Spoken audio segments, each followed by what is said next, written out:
FC Dallas Stadium here in Frisco, Texas, the site of the 2012 FCS National Championship. Today's matchup, the top-seeded Bearcats of Sam Houston State out of the Southland Conference, perfect on the season and seeking the school's first national championship. Taking on the Bison of North Dakota State from the Missouri Valley Conference, looking to capture the school's first national title since winning it all on the Division II level back in 1990.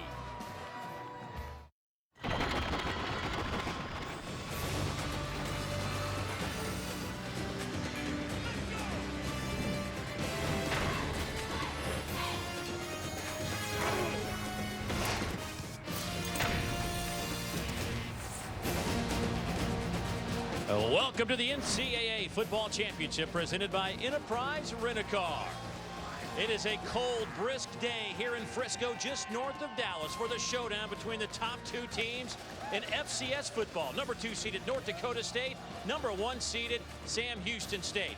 Sam Houston State knocked off Montana in a thriller back in Huntsville, Texas in the semifinals, winning by a field goal. Meanwhile, North Dakota State handled Georgia Southern's option attack 35-7 at the Fargo Dome to advance to this championship tilt today. The two high-powered offenses going toe-to-toe for all the marbles. And a pleasant good afternoon, everybody, and welcome to FC Dallas Stadium here in Frisco, Texas. A marvelous weekend of activities. We will have a full house for this championship showdown between two great teams. Of course, Sam Houston State, the number 1 seed, number 1 ranked team. They are undefeated at 14-0. If you go back to last year, they've won 16 straight. Meanwhile, North Dakota State, they have only lost 1 game all season long. Both of these clubs, to tell you how successful they have been, have knocked off FBS teams this season. North Dakota State beat Minnesota. Sam Houston State knocked off New Mexico. Well, joining me to talk about this game today, 2-time Super Bowl champ David Diaz-Infante. And let's start with Sam Houston State. If you haven't had a chance to watch their offense, it is one of the most unique offenses you will see. They move it up and down the field. Well, it's a shotgun hybrid option attack, but it's the speed at the skill positions that makes it so difficult to defend. When we talk about speed, you got to start with Richard Sincere. He is the X factor in their offense. Where is he lining up and how are they going to use him to hurt you? He's got big playability written all over him. And in the backfield, Tim Flanders, he's the leading rusher on this football team. He wears number 20. He's his size and stature of Barry Sanders. Great feet, tremendous vision, and cutback ability. Those two are dangerous and difficult to defend. Last 2 games, they've rushed for over 800 yards. They lead the FCS in scoring at a little over 39 points a game. This will be a tough task for the number 1 scoring defense, North Dakota State, in FCS football. But let's talk about the Bison's offense, because it is a 180-degree turn from what we'll see from Sam Houston State. Absolutely. When you talk about North Dakota State, you think of a more traditional offense. Fullbacks, tight ends, a big physical offensive line, and they're going to run the ball right at you. And it starts with DJ McNorton, their senior running back. He's the guy that sets the tone for their offense. It's a north and south style of running offense, and they can make plays at the second level. And then the sophomore, Sam Ojuri. He's the leading rusher on this football team. They lose nothing when he's in the game. It's a two-headed attack. It's physical in nature, but both guys have big playability as well. I'll tell you what, David, it is playoff football. Nothing better than a championship game. We started with 20 teams. We're down to 2.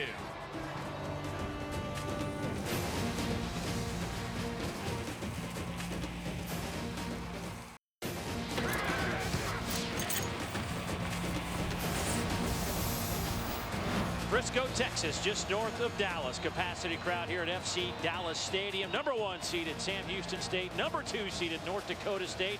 Third member of our team today. Down on the sidelines, her name is Allison Williams. And welcome, Allison. Hey, Dave. A great crowd on hand today. The first sellout for an FCS championship game since 2007. And both schools very well represented. They sold out their allotment of tickets within a day. No surprise for Sam Houston State. Only about 2 hours away. But how about North Dakota State, 1,000 miles away, a 20-hour drive? They had to actually award a point system to award tickets based on priority. The bands have been moved to bleachers, stadium seating to make extra room. Standing room only tickets were snatched up. It is a great crowd. You guys know the saying, offense sells tickets, defense wins championships. Well, it'll be up to the number 1 and number 2 ranked defenses to try and win this championship. Yeah, you mentioned it. The number 1 and 2 ranked defenses, both these clubs have been outstanding in that area. We talk so much about offense, but This North Dakota State team giving up just 13 points a game. That's #1 in FCS. Sam Houston State #2 at 14.8. Sam Houston State wins the toss. They will accept. So the Bearcats will have the football first. Ryan Jastrom will kick it off. Keith Blanton and Brandon Klausner back to return. And this championship game is underway. It'll be Blanton at the 2. He's tripped up at the 17. Brian Shepard back up corner with a good special teams tackle. And so the Sam Houston State offense comes on the field behind their sophomore quarterback from right here in Texas, China Spring, Texas, Brian Bell.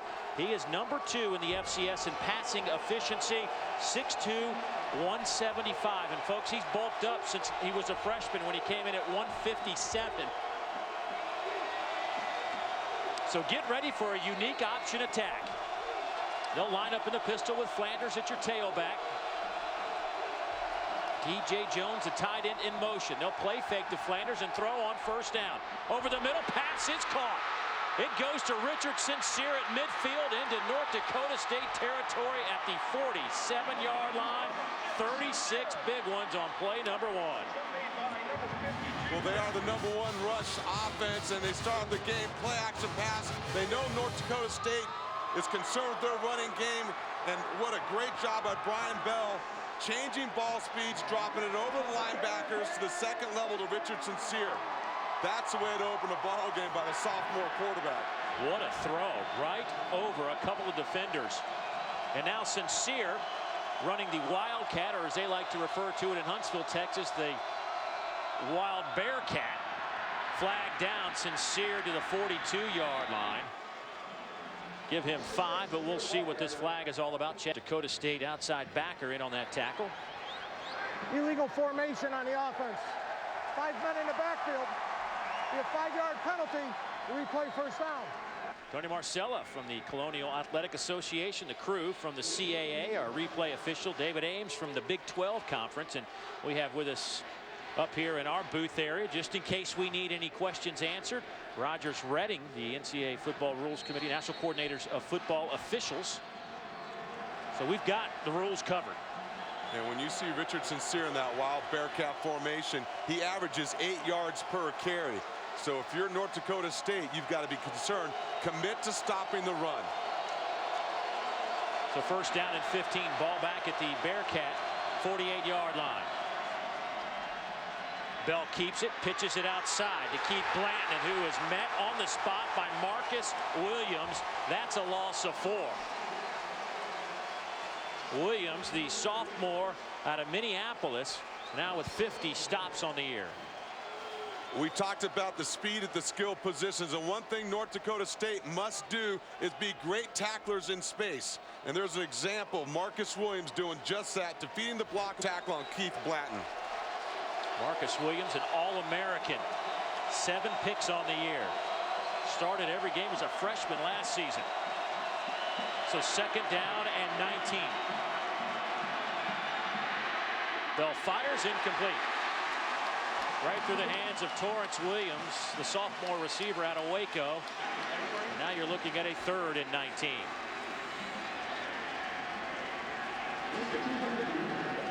Williams has been a big play guy at that receiver spot. Use him a lot in speed sweep situations. Perhaps the fastest player on this Bearcat offense. 30 catches on the year.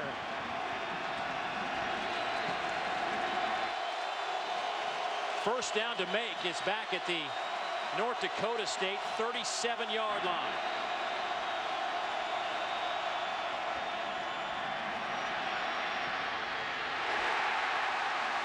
Bell slips. Cole Jurek, defensive end, will get credit for the tackle. Bell picks up 2, so 4th down, and here comes the Sam Houston State punt team.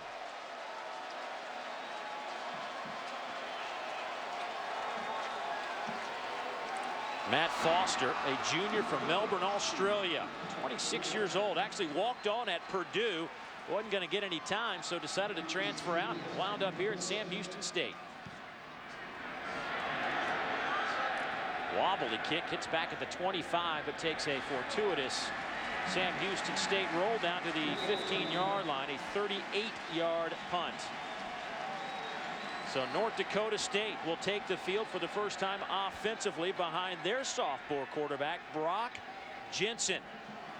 Brock has completed 68% of his passes. Doesn't throw it a ton, but they have been very efficient in that department. Yeah, they are. In fact, his pass efficiency is good as there is, and it's because of how they run the football. Their play-action pass is where he succeeds the most in terms of their offense.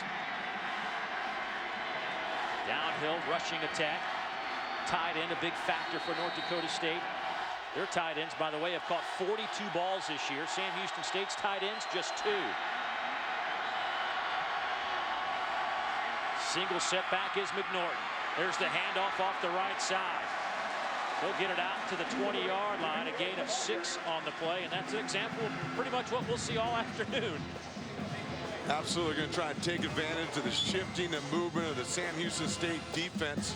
And they do that by running downhill, and they rely on the big physical offensive line. McNorton coming back home. He's from Channelview, Texas. His final game as a collegian back in his home state. You know it's a big day for that young man. Jensen will throw. That pass is caught. Garrett Kroon, a tight end slash fullback, picks up 5 and a first down for the Bison.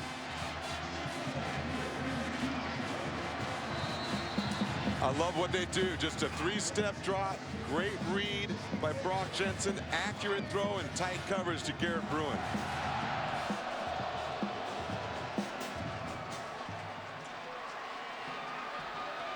Scott Stoker, the defensive coordinator for Sam Houston State, loves to gamble.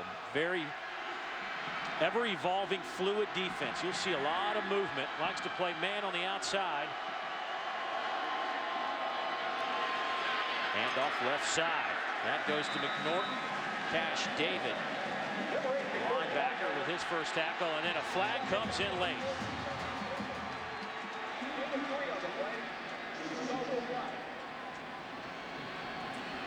I saw somebody's helmet go flying off.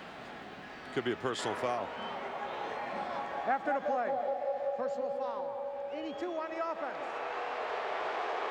After distance from the end of the run, still second down. Boy, it looked like Matt Veldman, the tight end, just put a late hit on Darnell Taylor. Yeah, you'll see him right there at the end of the play. Comes down and spears the defensive player, middle linebacker, Darnell Taylor, after he was on the ground. I love the effort. I love the aggressiveness. But, boy, you got to be careful of that. Sam O'Jury now checks in to the right side of quarterback Brock Jensen. Nate Moody in motion across the formation. And Jensen gets it out close to the 20-yard line. That's a gain of 5. Let's take a look at North Dakota State's impact player, starting, I guess, with a guy we'll see a lot of today, Sam O'Jury. Sam O'Jury, just a sophomore, their leading rusher. Again, both these running backs are similar in style. They're physical and downhill, and Sam O'Jury gets it done for them. DJ McNorton as well, the other running back. We've seen him to start out this game. He sets the tone for this offense. He's physical, he's downhill, and has very few negative plays. And McNorton back in the game.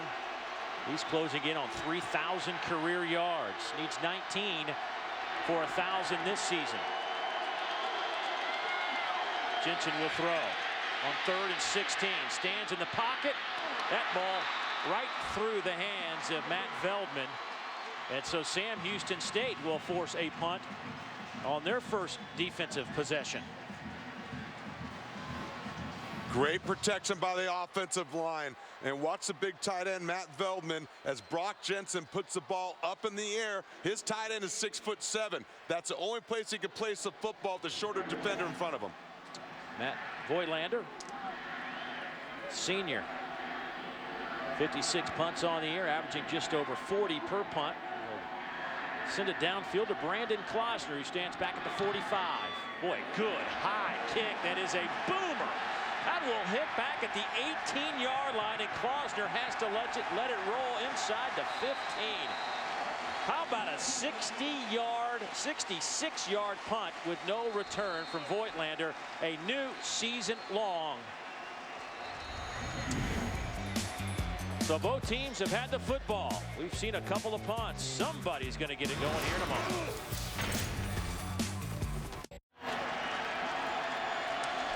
Back in Frisco, Texas, FC Dallas Stadium. Scoreless first quarter football in the Division I football championship game here in the FCS. Sam Houston State, North Dakota State. You look at the weather today. Yesterday, 71 degrees and sunny. Absolutely perfect. You wake up this morning and it was in the low 40s with a pretty brisk wind. So a chilly afternoon. So Richard Sincere now lines up at quarterback. Now Brian Bell comes in, your regular quarterback. And once again, a lot of movement and formations. Here goes Williams on a speed sweep to the far side. Williams to the 20, spins out to the 22-yard line. Let's take a look at Sam Houston State's impact players. And when we say impact, we need to underline that with this young man.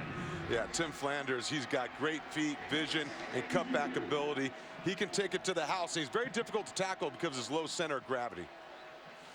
And Richard Sincere, he's the guy that makes this offense work. He's their X factor. They move him around and use him in a variety of ways. So second down and 2. Quick throw, nearly picked off, batted down by Christian Dudzik, the freshman corner out of Omaha, Nebraska. Take a look at North Dakota State's impact player defensively, and this is a guy that we will see quite a bit of today. Yeah, Preston Evans, he's our middle linebacker. He gets everyone lined up. Not the best or fastest athlete in the middle, but he's physical and knows where the football's going. Out of Sioux Falls, South Dakota. Sincere lines up at quarterback. Tries to keep it himself. I don't know if he got it or not. He needed to get to the 24. Chad Wilson came into the hole and tripped up Sincere. He's about 1.5 yards shy. That means Bearcats are going to have to punt it away.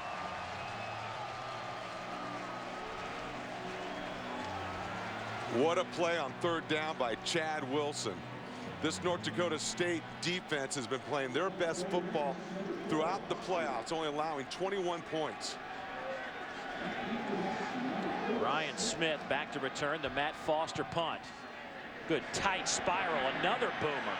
That'll send Smith back inside the 25, breaks a couple of tackles. He's out to the 38, but a flag comes in right in the area of holding. Randy Stewart with a special teams tackle, a 52-yard punt with a 12-yard return, but that return may be wiped out here. Bring a return, blocking the back. 51 on the receiving team. 10 yards from the spot of the fumble. First down. So we'll step aside. 8:29 to go here in the first quarter from Frisco, Texas. We are scoreless. NCAA Division I Football Championship is presented by Enterprise Rent-A-Car. We'll pick you up. And in part by the Capital One Cup. Learn more and check the standings at CapitalOneCup.com. Shots from the fan zone just outside of FC Dallas Stadium here in Frisco, Texas. David Diaz-Infante, Allison Williams with you for this championship tilt between the top 2 seeds. Sam Houston State trying to run the table. They are 14-0. North Dakota State at 13-1. The Bison with the football. Sam O'Jury, the single setback behind quarterback Brock Jensen from the 20-yard line.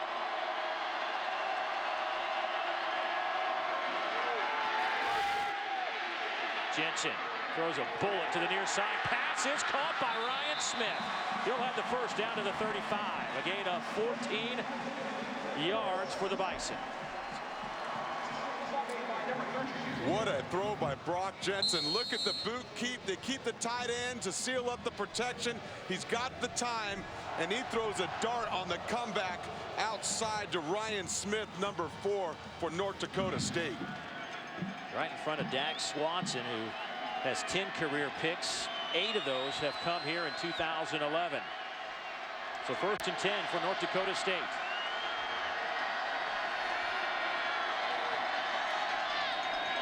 Here's a little reverse to Ryan Smith.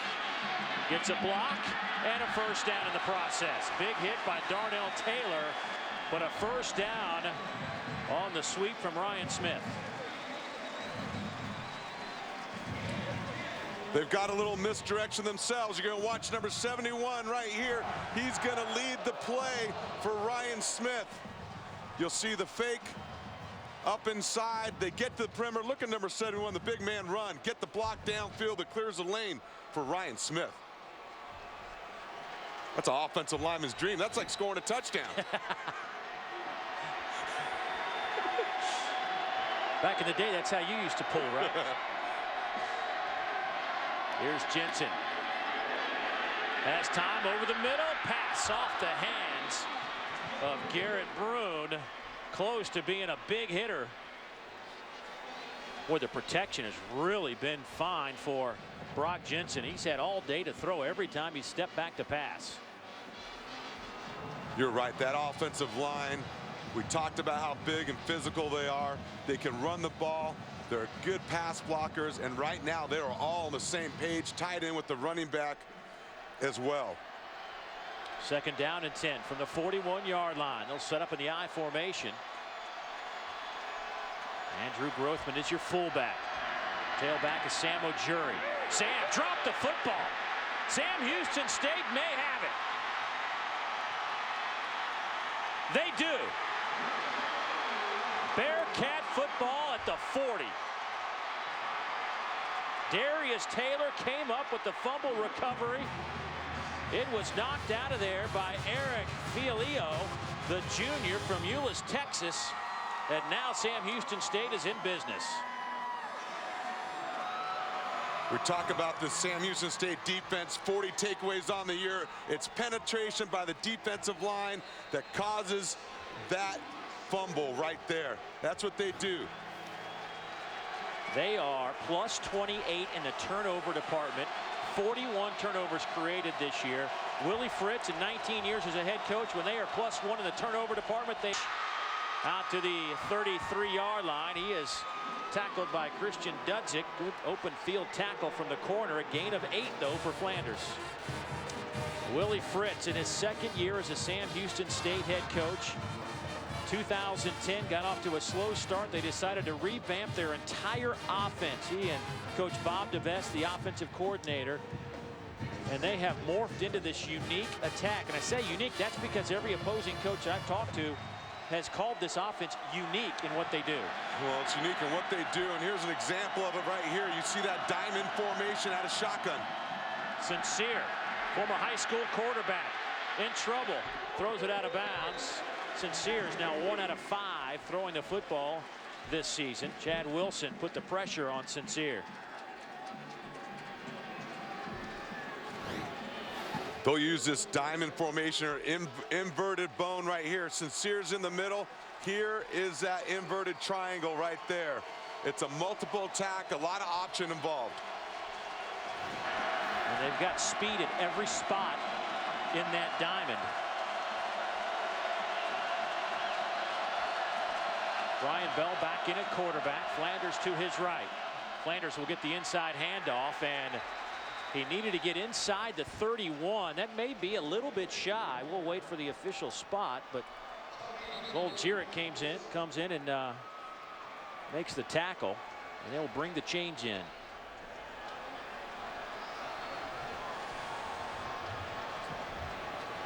Tim Flanders still on the ground, a young man who has rushed for over 1,500 yards this season, scoring 22 touchdowns, and has set 12 Sam Houston State records in just under 2 seasons of football. Think about what he did in the semifinals. 287 yards rushing versus Montana. You'll see him try to tuck it up. He knows it's short yardage. Well, I don't know if someone fell on his ankle or what it was. This young man originally played football at Kansas State as a freshman, redshirted, felt that there was a log jam at running back at Kansas State. through a couple of connections, shows up at Sam Houston State a week before their opener in 2010, had a few practices, played a couple of snaps in that first game. They said, you know what, this guy might be pretty good. They put some more plays in for him, and by week 3, he kind of takes over the running back role and has become, as we mentioned, a record setter. Absolutely. Yeah, he turned out to be better than just a little good. He's a main feature of their offense. Boy, and this North Dakota State defense has stepped up again on 3rd down. I gotta believe this is 4th down territory for Sam Houston State. Well, when you rush for 267 yards a game, I gotta think you put it in the hands of your offense. There's Flanders taking that sock off. That means Ryan Wilson will check in at tailback. So 4th and inches coming up for Sam Houston State.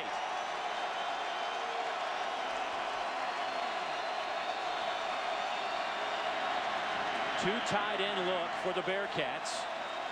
Wilson's the tailback.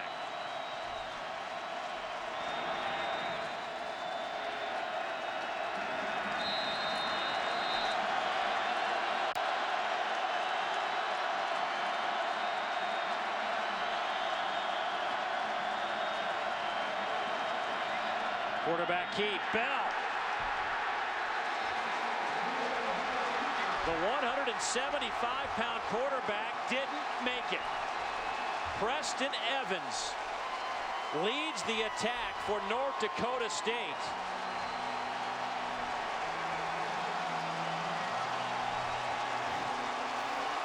You see them try to hold the count, get someone to jump, and then you see Brian Bell right there. Preston Evans coming around and making sure you can't pick it up. Look, when you're 170 pounds, boy, it's tough to move the pile, and that defensive line for North Dakota State led that charge.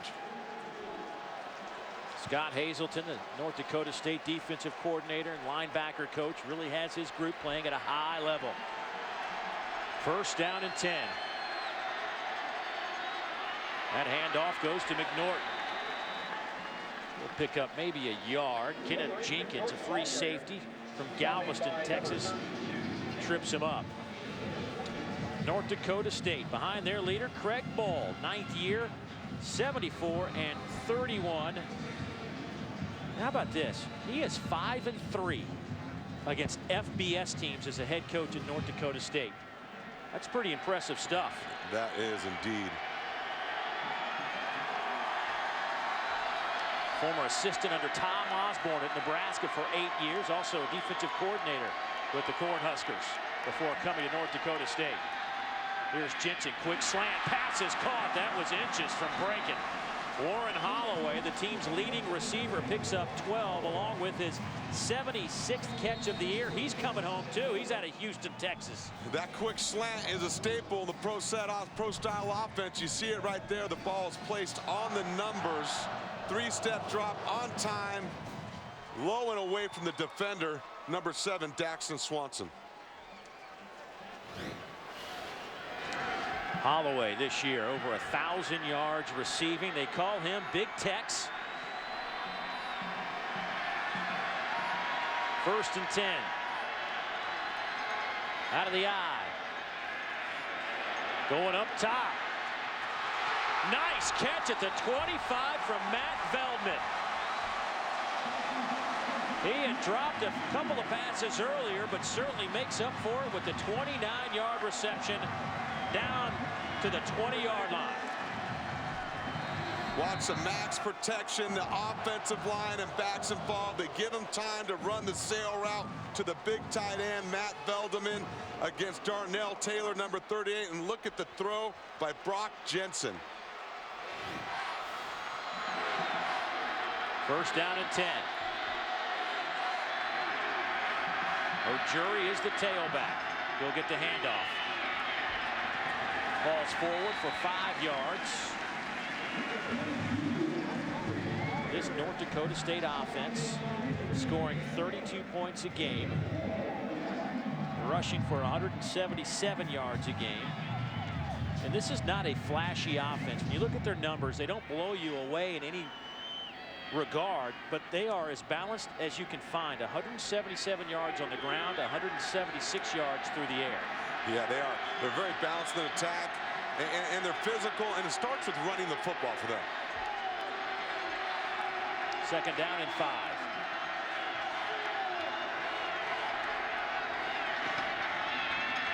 Big hit.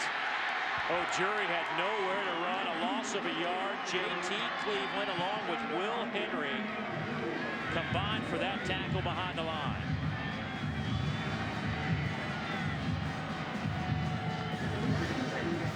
Watch the defensive line. This defensive line is based on movement and taking gaps, and there they go. Finally, they get some penetration into the backfield of North Dakota State. North Dakota State, 45% on third downs, 12th in the FCS.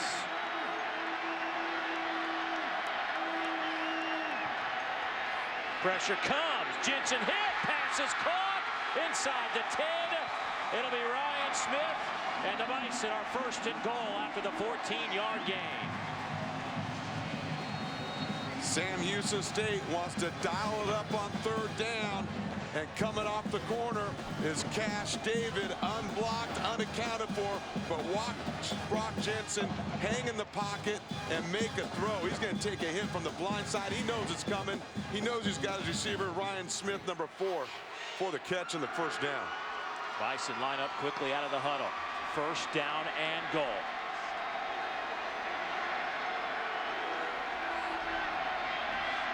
McNorton down to the 2. Kenneth Jenkins makes the tackle for the Bearcats. Second and goal now.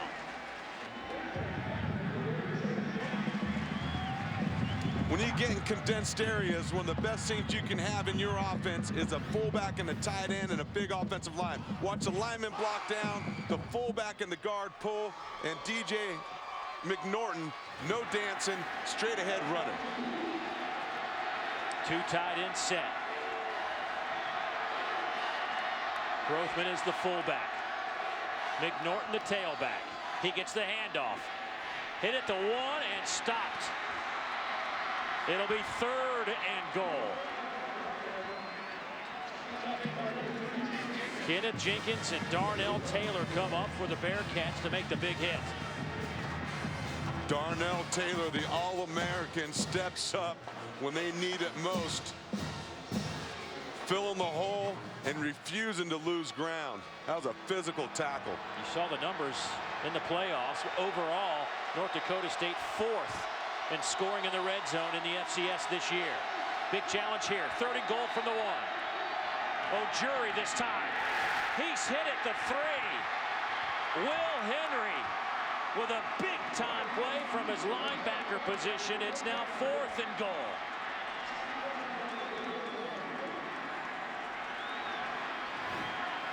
Watch them send 2 guys through the gap, and it's number 21, Will Henry, that comes free into the backfield. Negative play on 3rd down. This is some tough football right here. Coach Craig Bull decides to bring out his field goal unit. It'll be a 19-yarder. Ryan Jastrom, 15 of 17 this year, 88%. John Pike with the hold. And the kick is up, and it's through. So North Dakota State strikes first. But a good defensive stand on a 1st and goal by the Bearcats. But the Bison will take the 3 points.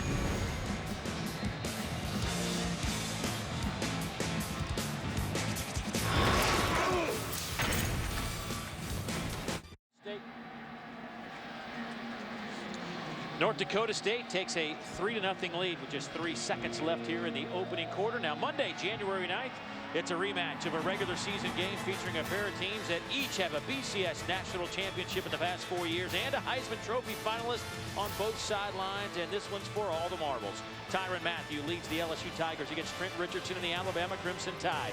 It's the All-State BCS National Championship on ESPN, ESPN Radio, ESPN 3D, ESPN 3, and also streaming live on WatchESPN.com and the Watch ESPN app. It's Monday, January 9th. Coverage begins at 8 o'clock Eastern. sure would be nice to have a playoff kind of like this, wouldn't it, at that level? Boy, decided on the field. You got to love it. North Dakota State will kick it away. Taken by Klosner at the goal line. Klosner to the 20 and hit and drops right there. So that'll do it for the first 15 minutes. North Dakota State with a slim 3-point advantage. A packed house in Frisco, Texas for the showdown between the top two teams in the FCS.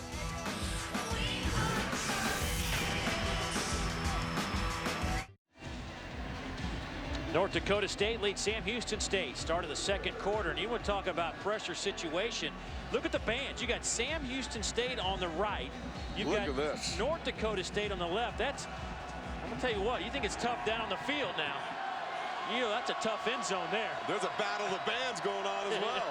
Had to make room for some fans wanting to buy tickets, so they put the bands in the end zone. Deep down the middle, passes. Dropped by Marcus Williams, and he doesn't drop many with 7 interceptions this year. Bell was looking for Sincere, but threw it deep into double coverage. Sam Houston State is aggressive by the very nature of their offense. On first down, they come back after the defense makes a big stop, take a shot down the field, and Marcus Williams, boy, misses a layup in and out of the hands on the interception. Sam Houston State only 52 yards of offense. Flanders back in the game. Remember, he had that ankle twisted up, and they line up and give it to Flanders to the 25-yard line. And North Dakota State, David, has done a real good job here of assignment football against this unique option attack of Sam Houston State. Yeah, they certainly have. You look back what they did in the semifinals against Georgia Southern, an option attack type team. They limited them to 187 yards rushing, 137 yards below their average in their 35-7 win. Sam Houston State in their last 2 games over 400 yards rushing. You saw what they did in the first quarter today. I mean, it has been impressive defense to this point, but Richard Sincere now will line up to take the snap. Sincere keeps it off the left side. He gets over the 30 for a first down. Hit came from Travis Beck and Chad Wilson. The key to stopping the option, David, is it's as simple as just assignment football. Well, it is, because now, especially with Sincere here at the quarterback position, and you'll see they're going to stack the eye right there and have a lead blocker for him. You've got to play gap assignment and position assignment. And the key to this North Dakota State defense is force Sincere to pitch the ball when he's involved in the option at the quarterback position. That's Scott Hazelton, the defensive coordinator. Bell dropped. And Scott Hazelton dialed up a pretty good pressure package, a loss of 6. Cole Jurek will get credit for the sack. Watch Cole Jurek right here. Right here on defense. He had a big hit on the play before, and now he comes up. The guard is late trying to block him. He's upfield, used his quickness to get the sack. Negative play. That is the 40th sack of the season for North Dakota State. That is tops in the Missouri Valley. That also is 19th in the FCS. Second down and 16. Bell overthrows Keith Bland. It'll be 3rd down and 16.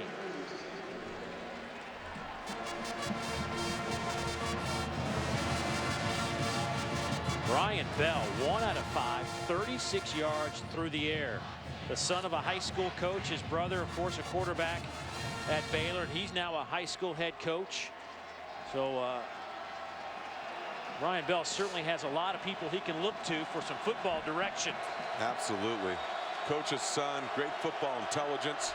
Just got to settle down a little bit.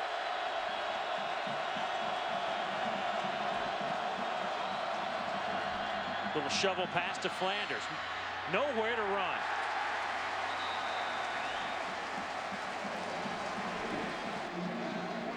Scott Stasinski with the stop for North Dakota State. And here come the Bearcat punt team. It has been an impressive performance early on by the Bison. Look, stop it right here. And you're going to see right here, looks like he has room, Tim Flanders. Watch how many yellow jerseys show up right there on the screen and close that gap as quickly as it opened. So Foster punts it away. Ryan Smith on a line. He is taken down at the 38-yard line, a 44-yard punt. So good field position for North Dakota State. Well, one of the finest players, not only in college football, but in the National Football League, is on the sidelines. And Allison Williams, perhaps the only person to defend him so far and stop him. Yeah, even I wasn't very successful at that, guys. Thank you so much. Here with Hall of Famer Jerry Rice. And Jerry, you started your career really at Mississippi Valley State, playing your college ball there. It was Division I AA at the time. What can you tell us about the level of competition being played at what is now FCS? Well, FCS, you can tell that these players are good football players. I had a chance to interact with them. They're very positive. They're excited about playing in this football game with Sam Houston and also North Dakota. You can feel the energy in the stadium. So really, it has gone to a whole different level, and I had the opportunity of playing at Mississippi Valley State University, but to be out here with these guys is amazing today. What have your impressions been of the talent on the field today? Very talented. You know, it's a very physical game right now. You got guys making plays. I'm impressed with the size of these players, and they can go out there and, you know, they can produce. So I'm sure some of these guys are going to be able to take it to the next level and be very productive. A special weekend for you, as well as the first ever Jerry Rice Award was handed out to the outstanding freshman.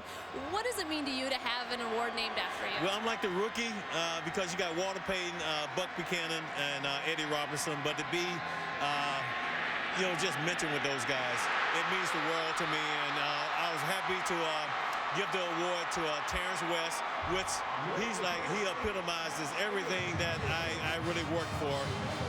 The way I conducted myself on the football field, academics, and going out there and just being a team player. And I was happy to reward him with that award. Jerry, thanks so much for chatting with us. Dave, up to you. All right, Allison, and Kenneth Jenkins with the interception for Sam Houston State. The pressure came from Eric Fialio. And you'll see right here, they have the guard and the back out to pick up the two defenders from Sam Houston State, but they take the hit. They're not on the same page, and number 32 makes the interception right there. Big turnover, Kenneth Jenkins. That is the 23rd interception of the season for Sam Houston State, a school record. Here's Flanders. He takes it to the 43-yard line, picks up 9 yards on the play. And you see the quick feet of Tim Flanders. Big interception. Turnovers have been the key for Scott Stoker's defense this year. That is now 42 turnovers created by this defensive unit. Amazing. 42. Well, and that's what happens when you're a high-pressure defense. They use a lot of movement, and it pays big dividends for them. Here's Flanders again. The old student body right. And he'll pick up the first down. Needed a yard, got 3. Travis Beck brings him down. And I've got the feeling that Sam Houston State offensively right now is trying to set the tempo, want to become a little bit more physical in how they run the football. That time they get a couple pullers out in front of Flanders, and he picks up the first down. Here's a good look at Willie Fritz, second year at Sam Houston State. Richard Sincere is your quarterback.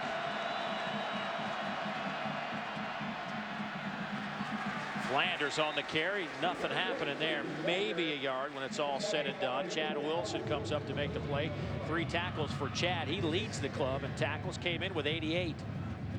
Very balanced tackling from North Dakota State.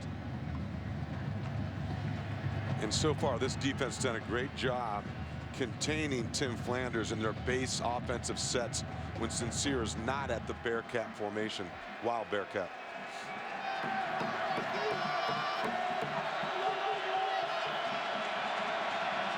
Sincere in the shotgun. To his left is Flanders. In motion comes Williams. And a whistle will stop the play. And a timeout taken by Sam Houston State. Timeout, Sam Houston State. This will be immediate timeout. That'll give us a chance to step aside and catch our breath. Bearcats moving the football when we come back. Well, last night here in Frisco, Texas, the FCS End of the Year Awards were presented. Jerry Rice on hand, the keynote speaker. Of course, the inaugural year of his new award going to the Freshman of the Year, the FCS level. Great crowd on hand. There's Bo Levi Mitchell, who led Eastern Washington to the national championship in this same stadium a year ago. He was named the Walter Payton Player of the Year. Led the FCS in passing, right around 380 yards a game through the air. You see the other winners, Matt Evans, Terrence West, and Rob Ambrose of Townsend State won the Eddie Robinson Award for Coach of the Year. Great night, a great way to cap off what has been an outstanding year for FCS football.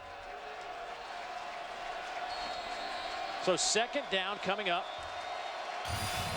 for Sam Houston State. Here's this diamond formation again right here with 3 running backs in there with their quarterback, Brian Bell. Bell keeps it, dancing around, and he is swarmed by a lot of yellow jerseys.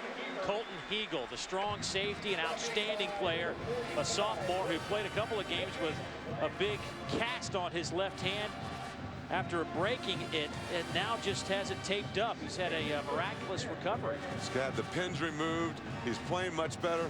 And against Georgia Southern, he had 15 tackles. This guy has great instincts, great reaction time, and boy, he's a tackling machine. 2 surgeries on that hand this year. He has played through some pain, but it's for the title. You do whatever you can to get on the football field. Bell looking to throw. Miscommunication between he and Sincere. And on third down, they misfire. So once again, Matt Foster makes his way onto the field, the Sam Houston State punter. I tell you what, so far, this North Dakota State defense, we talked about how well they've been playing their best football through the playoffs here, have been outstanding in sudden change situations. After their offense has turned the ball over, they've turned away Sam Houston State. Good high kick by Foster. Smith will let it hit inside the 5, and it'll trickle into the end zone. So North Dakota State, about the only team to this point that has slowed down Sam Houston State. The Bison lead by 3. Second quarter football, national championship game.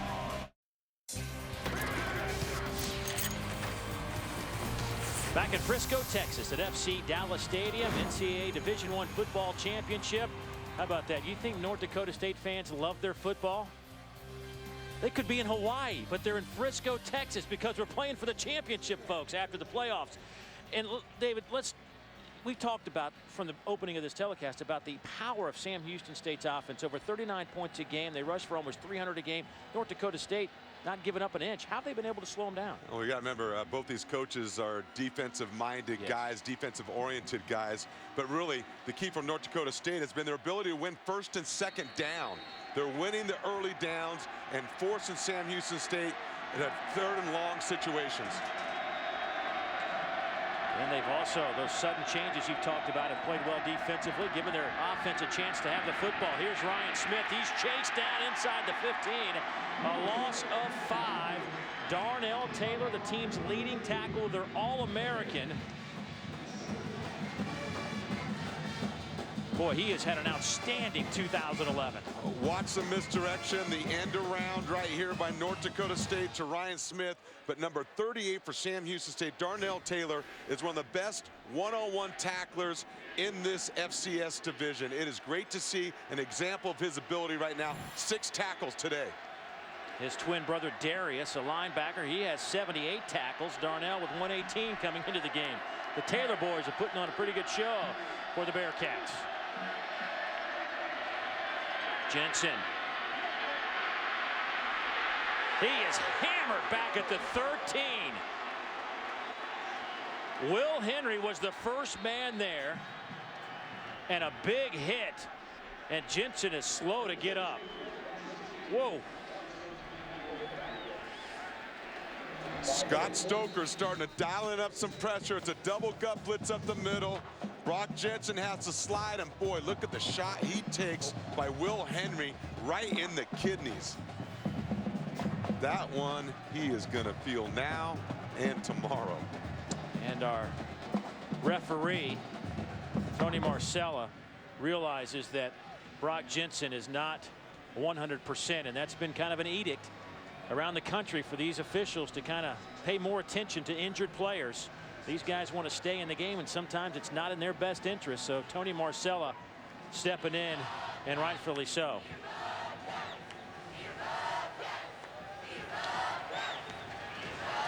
So Wesley Thornton, the redshirt freshman out of Bismarck, North Dakota, will step into the national title game. 6'3", 210. He's 6 out of 10, 66 yards on the year. Tough situation, 3rd and long, inside your own 15-yard line. We'll see how aggressive they get offensively.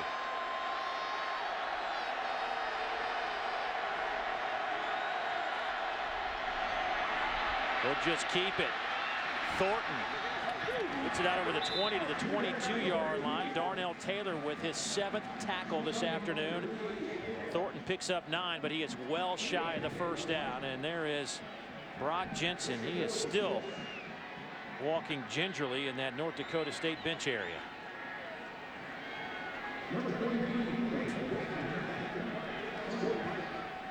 Matt Voigtlander will punt it away for the Bison. Brandon Klausner stands back at the 33.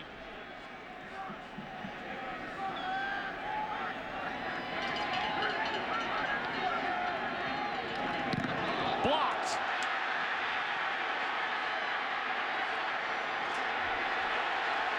It'll wind up at the 50-yard line. North Dakota State says that a Sam Houston State player touched the football, but our crew getting together to discuss it. Drew Smith had the block for the Bearcats.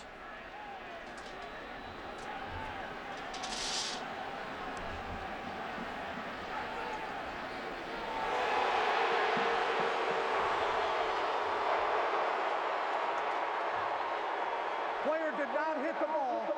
He was blocked into the ball. No touching. First down, Sam Houston. Tony Marcella making the call for us, so Bearcats will have it in North Dakota State territory. And the block party continues for Sam Houston State. Look at the effort going over the wall by number 44, Michael Buse. That's their 6th block of the season.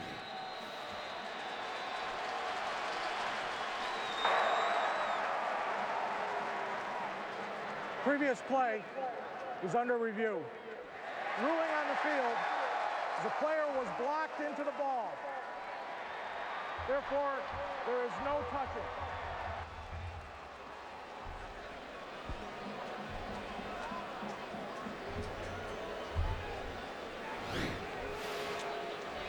Let's take a look.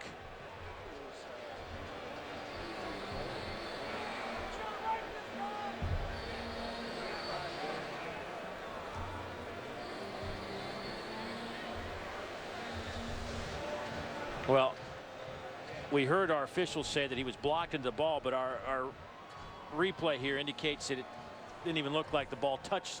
Yeah, it looks Sam like he Houston went State down to the ground, and the ball, according to those angles that we're looking at, clearly did not touch the Sam Houston State player.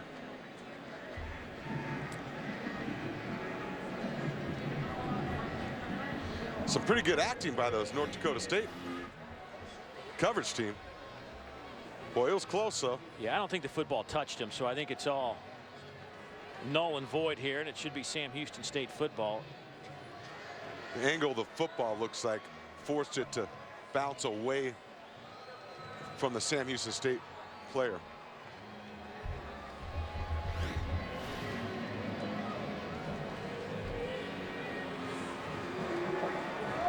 Ruling on the field stands as called. First down, Sam Houston.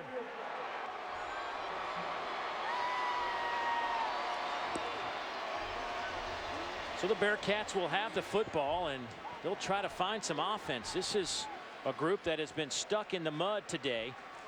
Sam Houston State, 70 total yards for a team that averages 439 yards a game. 6:29 to go here in the second quarter. Ryan Wilson at tailback. He'll get the handoff, and he is met at the line of scrimmage. He'll grind his way for a yard, maybe two, but there has just not been any room between the tackles today. Look at the drive chart, and 4 punts already, and they were stopped on a 4th down. How about this? Just to put this in perspective, this year, Sam Houston State outscored their opponents in the first quarter 119-13. Wow.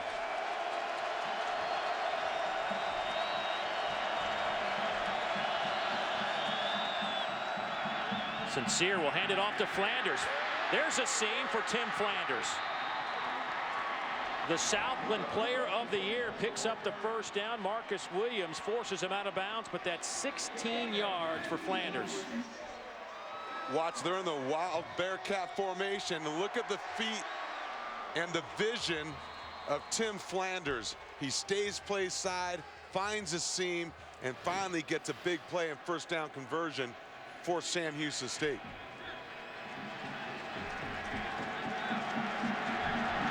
Sincere stays in at quarterback. Wilson to his left. Sincere will keep it. Once again, a swarming Bison defense doesn't allow Sincere to get to the corner. Gain of 2. Kyle Emanuel, defensive end, comes up to make the play. Watch the defense right here, and Christian Dudsick again is going to set the edge of that defense and force Sincere back inside, right there to his middle linebacker, Kyle Emanuel.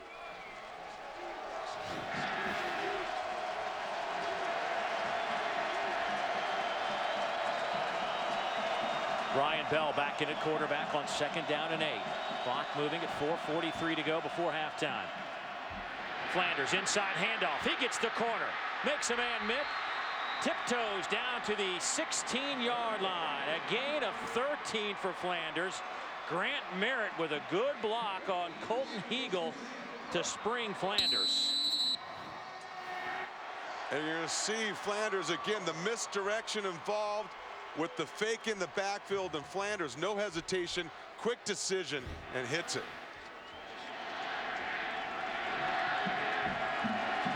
Remember, in the semifinals, Flanders went for 287 on the ground, a school record at Sam Houston State. 8 carries, 56 yards today. Here's Flanders again, stutter steps. Flanders to the 10, knocked out of bounds near the first down at the 6-yard line. Marcus Williams with the hit, but Flanders starting to feel it now. We talked about how well North Dakota State had been tackling. This time, Travis Beck, number 52, has a chance to make the tackle on the field. There it is. Dips inside, loses contain. He does not set the edge for the defense, and Tim Flanders does not need much room to make a positive run. They give him the first down. It's 1st and goal. Flanders tiptoeing around. He's hit at the 6 and dropped. Preston Evans, the middle linebacker, leading the charge for the Bison. North Dakota State, they had it 1st and goal at the 7, were forced to kick a field goal. Will the Bearcats be able to stick it in? Great look at FC Dallas Stadium. Not an empty seat in the building. Sincere at quarterback. It's Flanders again. This time he loses a yard. Chad Wilson makes the play.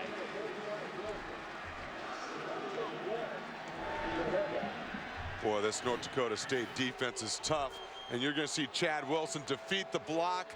Great blitz, great reaction, running backside to make that tackle for lots of yardage. 3rd and goal from the 7. Clock's at 2:35, 2:34 before intermission. 8th play of the drive. Bell looking to throw. Dropped. He had Ryan Wilson at the goal line.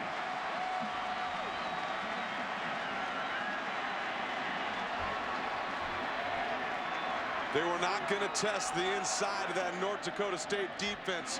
They fake inside, boot action. They try to get Brian Bell on the edge, and look, he has Ryan Wilson there. He just can't hang on to the football. The Bison defense holds. 24-yard attempt from Craig Alanese. 10 of 11 on the year, 91%. Out of the hole to Brandon Klosner. The kick is on the way, and it's good. So both teams have had a chance to knock the door down, but they've only settled for threes. Second quarter football for the national championship. NCAA Division I Football Championship is brought to you by Reese's, the perfect combination of chocolate and peanut butter. Ben. There is Sammy the Bearcat just before halftime here in Frisco, Texas. We are about 30 miles north of Dallas-Fort Worth Airport. And these two teams have littered Frisco. There has been a lot of orange, a lot of green and yellow. I mean, it's just been a fun couple of days here in Frisco for this game. Last year, it wasn't anybody's fault. We had a great game. Eastern Washington knocks off Delaware, but you couldn't have two teams further away from Frisco. So not quite the buzz, even though it was an outstanding game, as we have this weekend. Well, that's evident with the sellout crowd. The atmosphere here has just been phenomenal for these young players.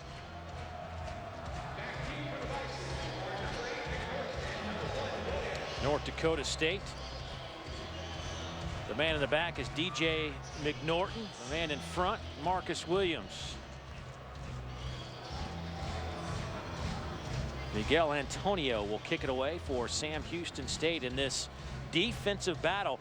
We've talked so much about offense, and sometimes you overlook the fact that these are the two best scoring defenses in the FCS. North Dakota State giving up 13 points a game. Sam Houston State giving up 14 points a game. So we shouldn't be surprised that we're sitting here tied at 3.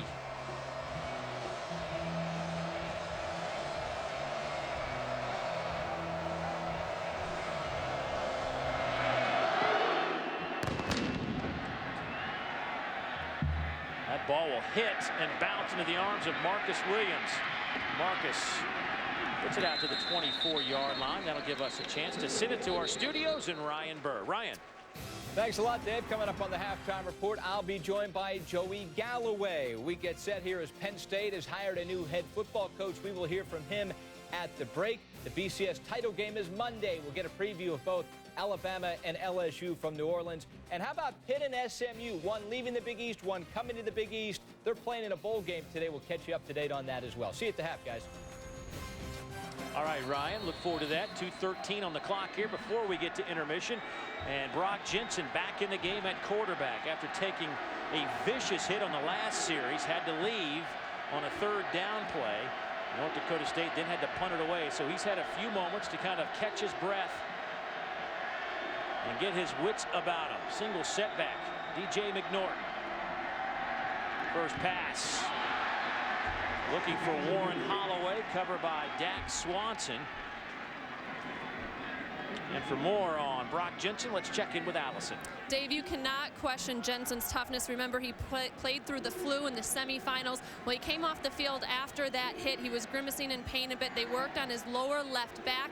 And initially when he went to move, he grimaced and said, oh my gosh, but he went out, took a couple practice throws. He looked pretty good, and he turned to the team doctors and said, I'm good, Doc, I'm good. Well, Will Henry, weak side linebacker, laid the shot on Jensen right as David Diaz-Infante said, the kidney area, so you know that stung. Batted in the air, and it falls to the turf, but nearly another interception for Sam Houston State. They already have one of those, plus a fumble. Well, we talked about it earlier in the last possession. Scott Stoker's dialing up pressure, tight coverage, pressure on the throw against Brock Jensen. And guys there disrupt the play. Almost another turnover. Would have been the third of the game. North Dakota State's been good on third downs all year, 45%, but today just 1 out of 4. They're looking at a 3rd down and 10. Clock is stopped at 2:04. Sam Houston State with 2 timeouts left if they want them. Here's McNorton. Nowhere to run. He is swarmed by the Bearcat defense. And Sam Houston State will use a timeout, I believe. Darius Taylor led the charge for the Bearcats. There is Scott Stoker, the defensive coordinator. Sam Houston State. This will be their 2nd charge timeout. This will be a 30-second timeout. That'll give us a chance to tell you that on Sunday night on ESPN, the Sun Belt and the MAC champions and a pair of 10-win teams will square off as Arkansas State meets Northern Illinois. It's the GoDaddy.com Bowl on ESPN, ESPN3, and also streaming live on WatchESPN.com and the Watch ESPN app. That'll be Sunday night at 9 o'clock Eastern. Of course, Arkansas State will have a new coach in Gus Malzahn when the 2012 season begins. Gus Malzahn, you and I were doing radio for ESPN at the Chick-fil-A Bowl, and what a job he did. You want to talk about unique offenses.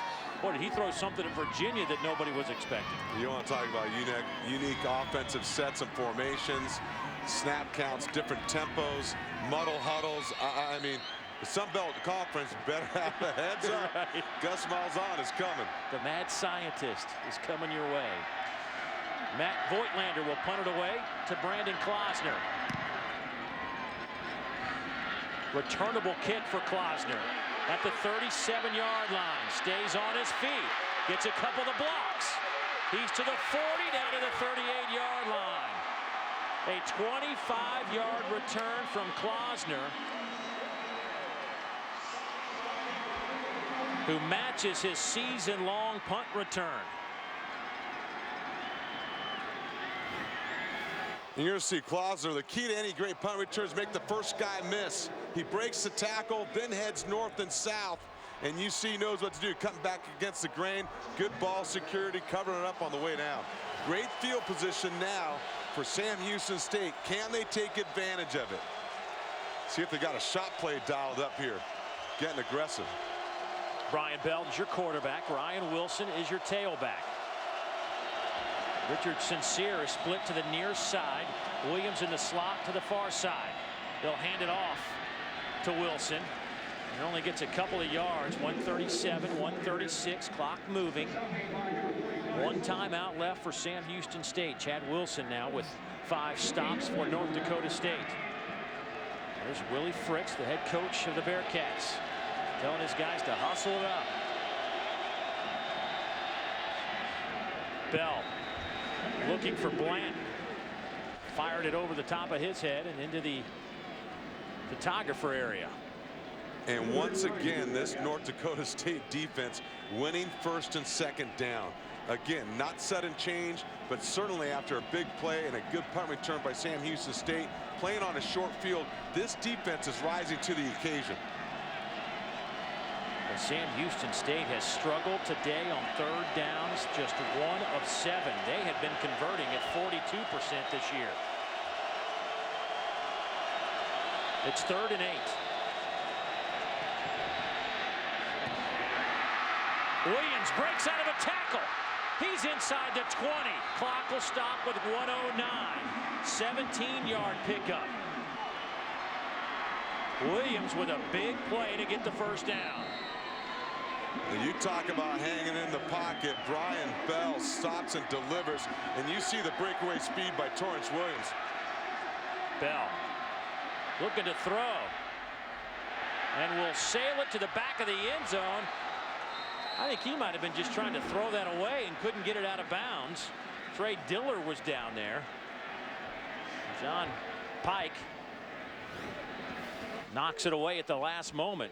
Again, Brian Bell extending the play, avoiding the rush, eyes downfield.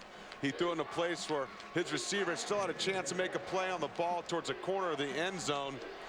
Trey Diller almost came up with the ball. Good play defensively by John Pike.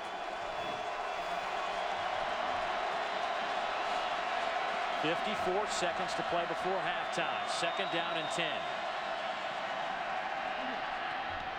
Batted in the air. That's incomplete. Grant Merritt was the intended receiver. Marcus Williams got his hand on it.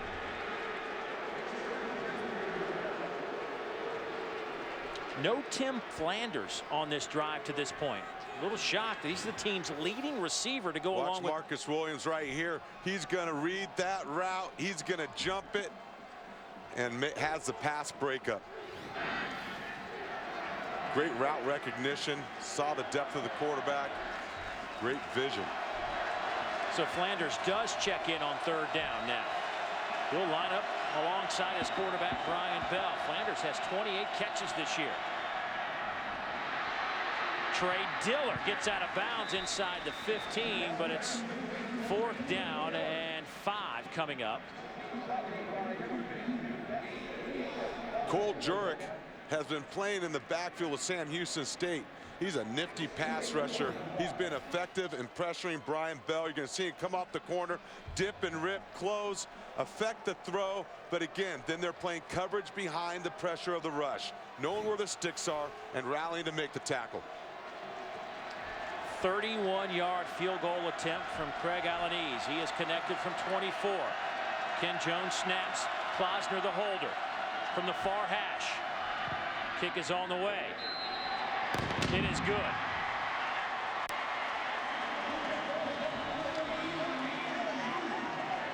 So Craig Alanese, who got the field goal duties midway through the season, is not disappointed. He is now 12 out of 13 this year.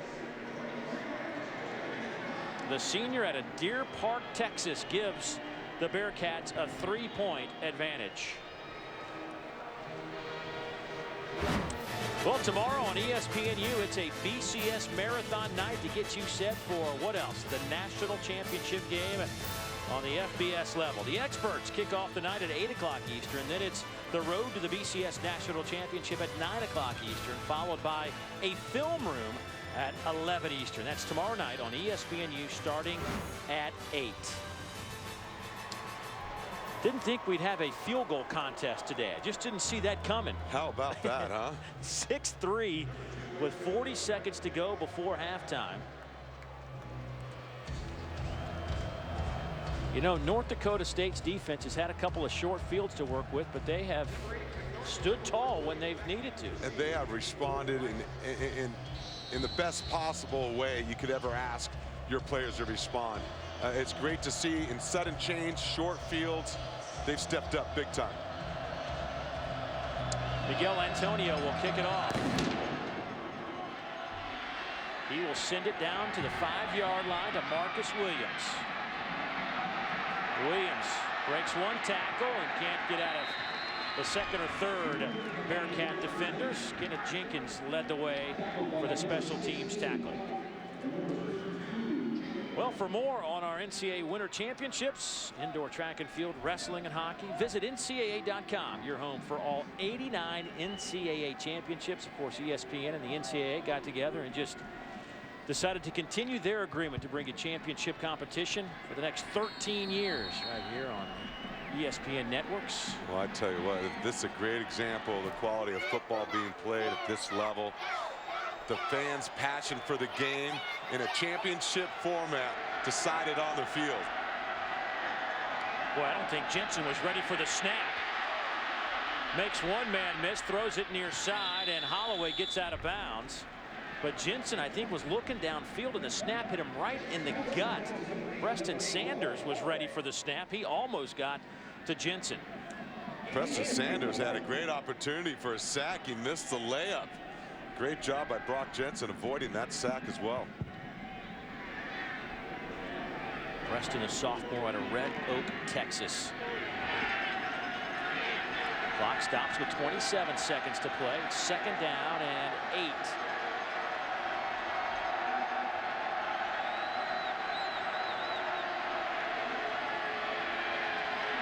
Down the middle. Behind the intended target, Matt Feldman. Kenneth Jenkins on that coverage. A little wobbly pass. A little bit late. So it's third down and 8 with 22 seconds to go. And you'll see Brock Jensen in the pocket again. Good protection on that offensive line. His hand kind of funny. Squeezed it. Looked good for a second. Second thought, nah, not so much. 3rd down and 8. Trying to set up a little flare pass to McNorton, and he is swarmed by a bunch of white jerseys. A loss of 4 as Robert Shaw leads the way, the junior safety out of Converse, Texas. Timeout. Sam Houston State. It's their final charge timeout. Sam Houston State wants one more chance to get their hands on the football. Well, the worst thing about it is you're North Dakota State. You've already had one blocked punt, right? And this is the block party. Willie Fritz. When Willie Fritz, back early in his career, back in the early 90s, was an assistant coach, was in charge of special teams at Sam Houston State. And he had such a great special teams unit. They block kicks left and right. They call it the block party. He goes on, takes a couple other jobs, head coaching jobs in the junior college level, Division II level, finally finds his way back to Sam Houston State. And, well, they're continuing down that path again, blocking kicks. Well, you emphasize it, you create passion within your team about it, have fun with it, and next thing you know, it's contagious. So 10 Bearcats on the line of scrimmage. Matt Voigtlander stands back at the 5. Klausner to return at midfield.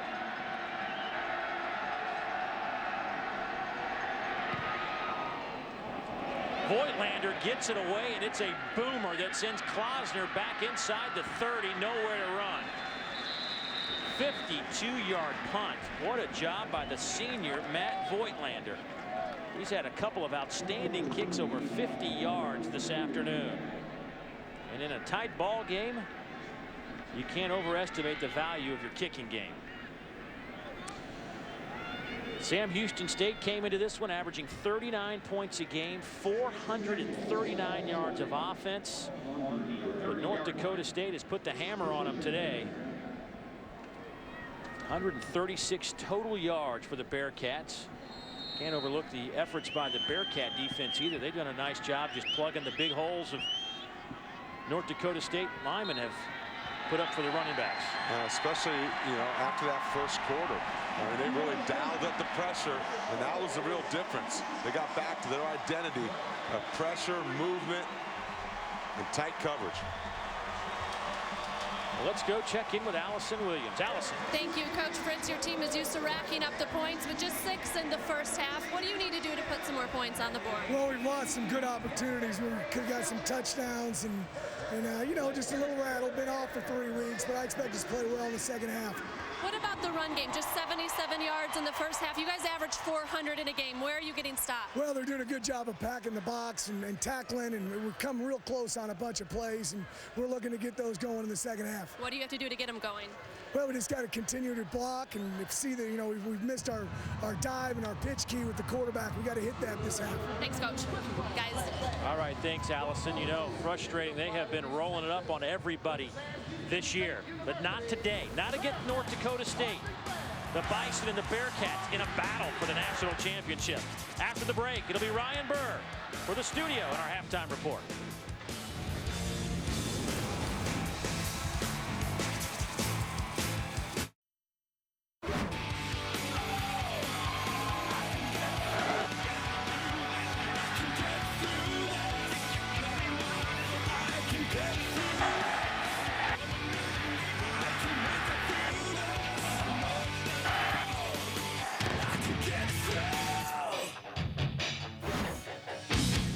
And welcome back to the NCAA Football Championship presented by Enterprise Rent-A-Car. 6-3 our halftime score. Didn't see this one coming. Thought we'd have a close ball game, but a total of 3 field goals. Not exactly what we had in mind as we broke this one down. But what's the biggest surprise, perhaps? Well, I think you talked about it right there. We were talking about these explosive offenses, how difficult they are to defend, different styles, but equally as effective. And I think we begin to look at this. That's been the biggest surprise, how well these defenses have played so far in different ways. Well, that leads us right into the Home Depot coaches corner. And how do these offenses get it untracked? Well, I tell you, the key thing when you look at this for Sam Houston State is they got to have more production on first and second down. That's where North Dakota State defensively has been winning the battle. getting them behind the sticks and getting them out, and that vaunted running game out of whack. And then for North Dakota State, they've got to find a way. As soon as Sam Houston State start dialing up pressure and blitzes, they've got to find a way to seal the line of scrimmage, again, to get that running game going that allows their play-action pass game to be effective. Take a look at our first half statistics, and remember that Sam Houston State averaging 440 yards a game of total offense, 267 yards of rushing offense.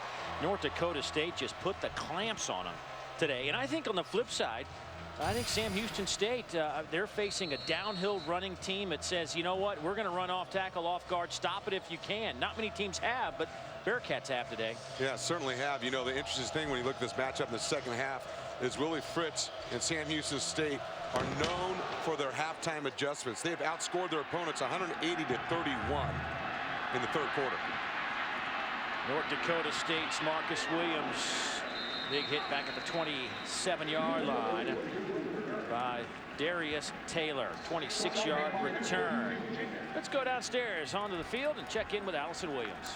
Hey, Dave, I talked with North Dakota State's Coach Bull, and I asked him how they've had such success defensively. He said assignment-wise, they have been exceptional, and they played well at the point of attack. He did say they gave up a few uncontested runs, but he said that will happen against this team. The biggest thing for them in the second half, they have to force turnovers. He said we've had a chance to turn the ball over and haven't come up with the opportunity. On offense, biggest thing, guys, staying on the field. He said we're bigger than them. We need to start wearing them down on offense.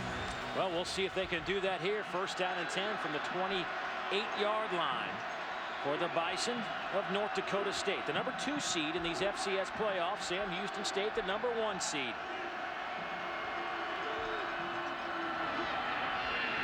Good stutter step by McNorton. Takes about a 3-yard loss and picks up 6 out of it. Will Henry finally brings him down. We talked about North Dakota State's need to stop penetration early by Sam Houston State's defense. But I tell you what, DJ McNorton made a guy miss deep in the backfield to pick up 5-6 yards on first down. So good situation here for the Bison. Second down and 4. They'll line up in the eye. O'Jury is the tailback. Sam over 1,000 yards. O'Jury, no gain on the play. Cash David, the senior linebacker out of Georgetown, Texas, steps up to make the play for the Bearcats. Critical third down for North Dakota State right here, the Bison. You look at this, and one of the things you got to look at, and one of the most critical series of a game, is the first series after the second half in the third quarter. Can you establish some momentum for your football team and change momentum of the game? And North Dakota State on third down has that opportunity to extend this drive right here. Third down, and let's call it 4.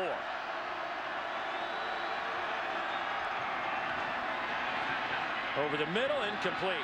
Looking for Ryan Smith at the 45. It sailed over his head.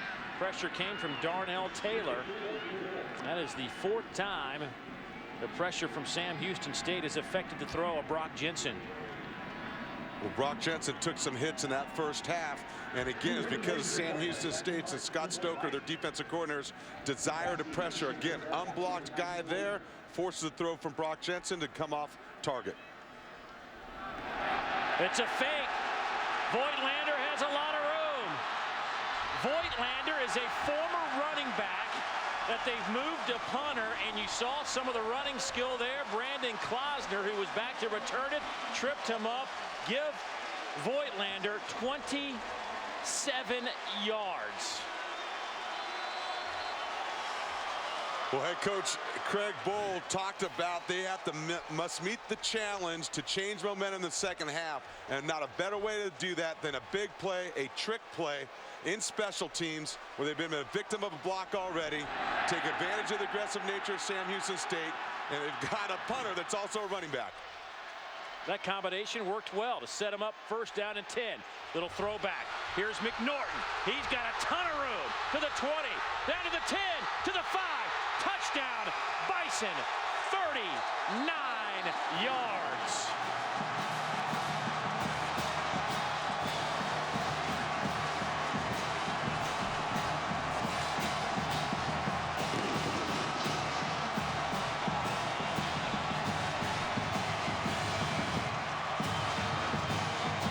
David, it was all set up with the fake punt, and they make the Bearcats pay. Talked about how critical that first series of the second half is to create momentum. They certainly have done that here.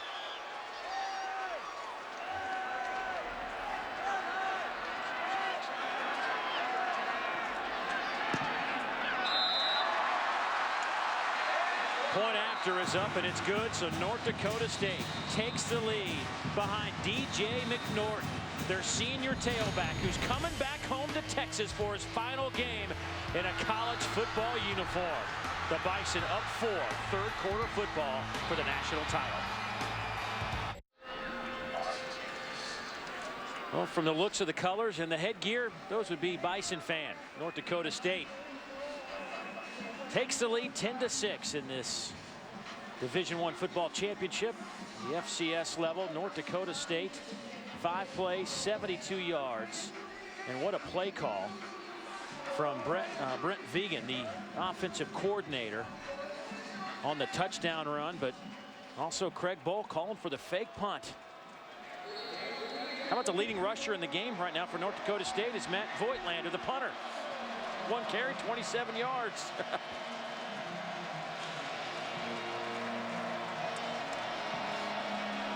Well, that got the Bison fan out of their seats here to start the third quarter. This kick will sail out of bounds, and the Bearcats can bring it out to the 40. You don't want to give them a short field.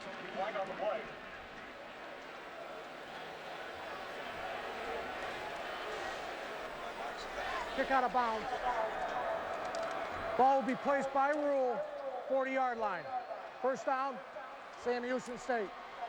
Well, David Diaz-Infante, let's go back to that touchdown.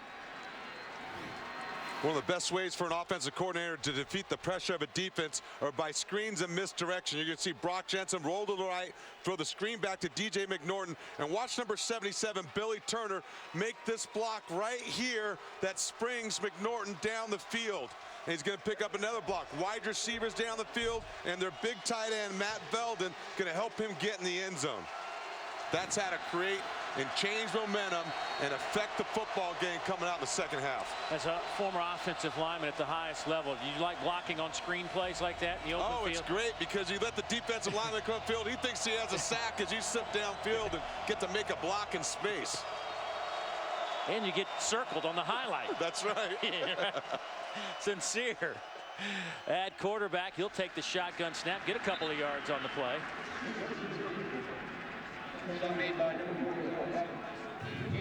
That'll bring up a second down, and let's call it long 6, short 7, if you will, for Willie Fritz's offense. This is a team that has scored 30+ points in 12 out of 14 games this year. They've got some work to do if they want to hit that number this afternoon in their season finale. Brian Bell at quarterback. Flanders behind him. They line up in the pistol. Williams goes in motion, but Flanders will take the handoff. He will pick up 5, and that'll bring up a third down and 2.5. Chad Wilson with another tackle. That is 6 of those for the outside linebacker. You know, it was Flanders we saw in that second quarter really start to create some offense for Sam Houston State. They got to find a way to keep him involved and then bring Sincere in so far, because North Dakota State, when Sincere's been at the Wild Bearcat position, has totally focused on him and limited his productivity. Bell stays in on third down and short. Behind him is Tim Flanders, the Southland Player of the Year, the All-American tailback. And they give it to number 20. And he got met about a half a yard shy. This is all about, is it a left foot spot or a right foot spot? They're going to say short by inches. Fourth down coming up. Levon Perry just kind of ate up Tim Flanders. That's what you can do when you're a 280-pound defensive lineman playing off the block, and then watch that right there. Dip the hips. That's like running into a wall. Willie Fritz going for it. They need about a foot. If the ball touches the 50-yard line, it'll be a first down. It's Flanders. Breaks a couple of tackles and just does get across the 50. Ryan Drevlo, backup nose guard, makes the tackle.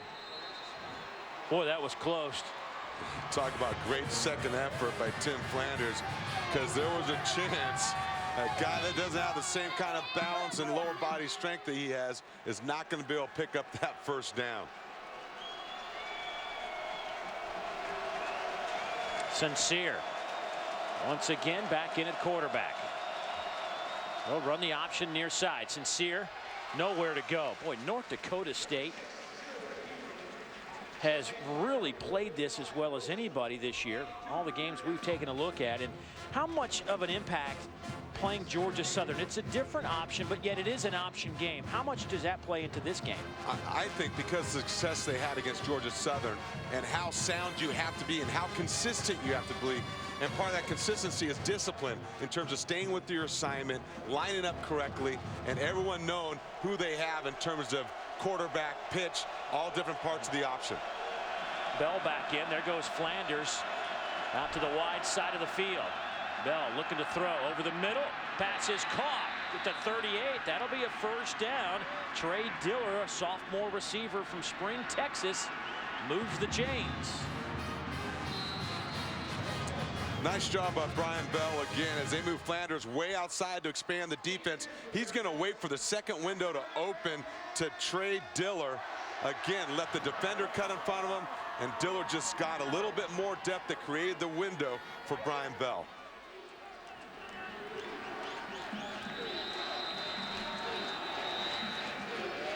Boy, Sam Houston State has had some trouble on first downs running the football, and you mentioned it early on. That's where previous play is under review. Ruling on the field, we had a catch, which resulted in a first down. Take another look at that. See Brian Bell. The ball is low, and the only place he could put it. And boy, it sure looks like Trey Diller secured that football and maintained possession throughout the catch. It has to be indisputable video evidence to overturn the ruling on the field, which was a catch. So based on the 3 looks we have seen so far, I think that'll be a first down for the Bearcats. Absolutely. But let's go back to that first down defense. You talked about in the first quarter. If North Dakota State's going to have a chance, they got to win first down defensively, and they've done that today, allowing just a shade over 2 yards per carry for Sam Houston State. Yeah, that is key, and we talked about that early on, because this, when you average over 260 yards, 267 yards a game rushing, you know, that makes the game easy for you offensively, and they're so dynamic in what they do. Ruling on the field stands as called. First down, Sam Houston. So there you go. It'll be first down and 10 from the 38-yard line. And for Brian Bell, he is now 5 of 14 for 69 yards. This is a young man that doesn't throw it a ton, but he is second in the FCS in passing efficiency. He will watch this one from the sidelines as Sincere comes back in, the former high school quarterback out of Galveston, Texas. Will run the wild Bearcat formation. High snap, fakes it to Williams, who was coming around on a speed sweep. No gain. Sincere now 6 carries, just 12 yards for a young man that on the season had 965 yards on the ground, averaging 8 yards per carry. 8 yards per carry has been totally eliminated, and a great example of the discipline by that North Dakota State defense right there. So Bell's back in. Sophomore quarterback looking downfield, but will swing it near side to the 30-yard line. He'll be a yard or 2 shy of that first down. Give him a Chad Wilson chasing him down with the tackle for North Dakota State.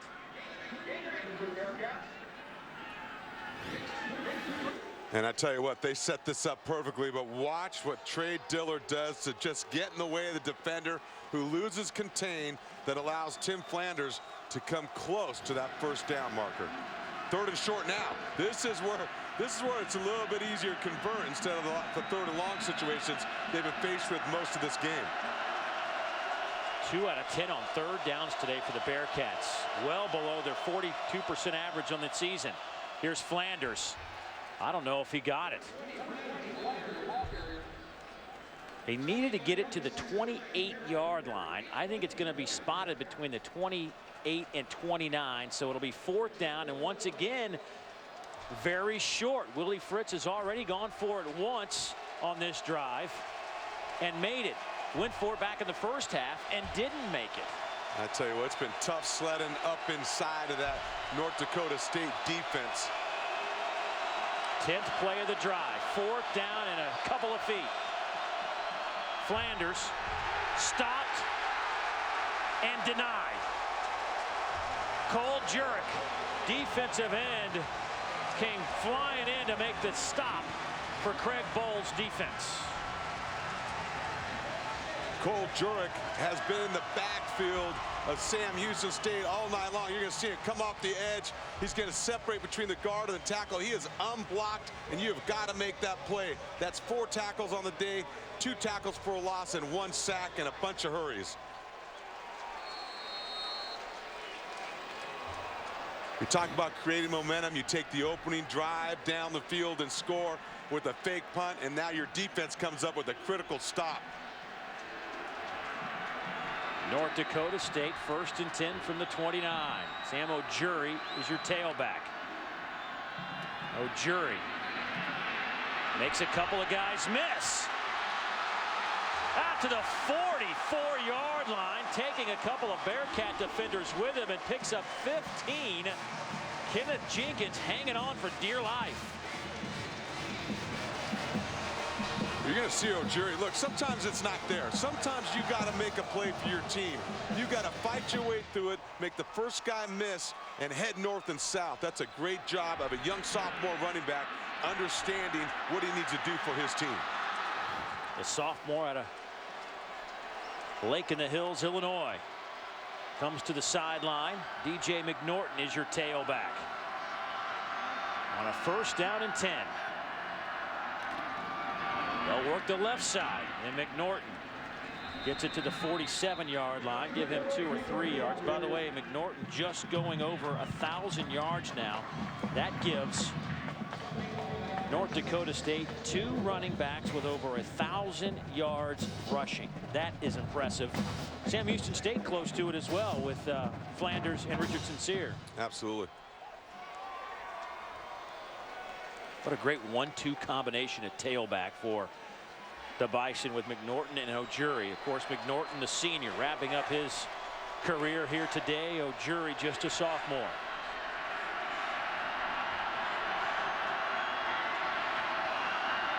Here's McNorton, tripped up at the line, might have lost a yard. Preston Sanders comes in, a sophomore out of Red Oak, Texas, the defensive end, making a play.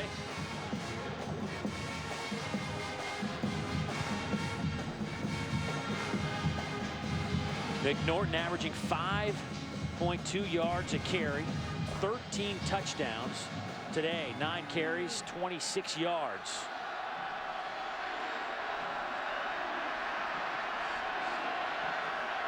Third down and 8.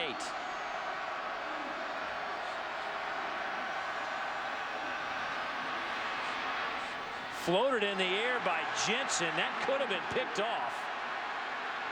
Nate Moody, a true freshman. Robert Shaw was the safety that made the play on the ball, but boy, that ball must have looked like to Jensen. It was hanging in the air forever. Watch Robert Shaw's going to come in late, and Darnell Taylor to get late pressure there, and Robert Shaw's there to make the play on the football. That ball's in the air a long time. That's dangerous. Here's Voigtlander, who picked up 27 yards on a fake punt his last time he stood in this position. This time he will punt it away. Good hang time, good spiral.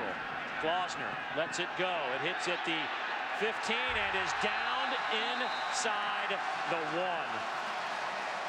53-yard punt down by Bobby Ullman, a junior backup safety with an outstanding special teams play.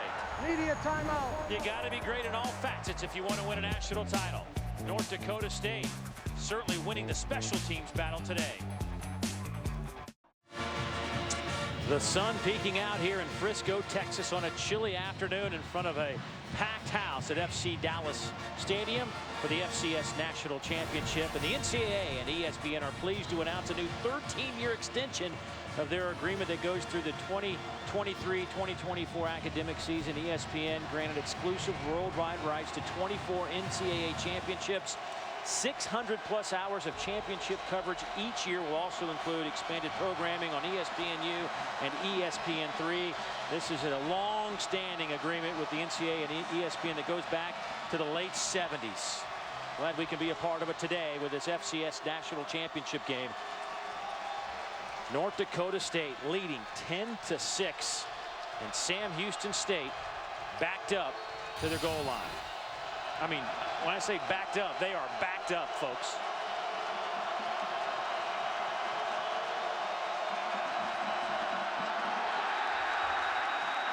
That's not really going to matter when you're already 6 inches off the goal line. Start 77 on the offense. After distance to the goal, first down. Caleb Hobson right there. Crowd noise is coming up. Excitement in there. You're coming out of your own end zone, boy. He is ready to fire off and kill somebody. He just did a second too early. Oh, he did hit somebody. He did get a lick in, though. It counts a little.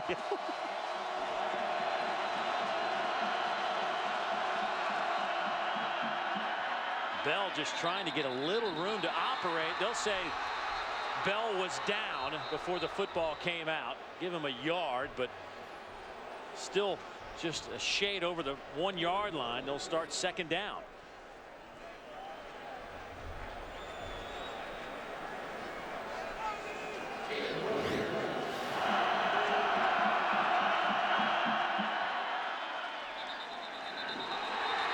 The whistle blew and stopped his forward progress. So they'll spot it at the 2, actually. And Bell will work out of the shotgun with Flanders to his left. High snap. Here's Flanders. He gets it to the 6-yard line. Give him 4. But now you're looking at third down and about 5.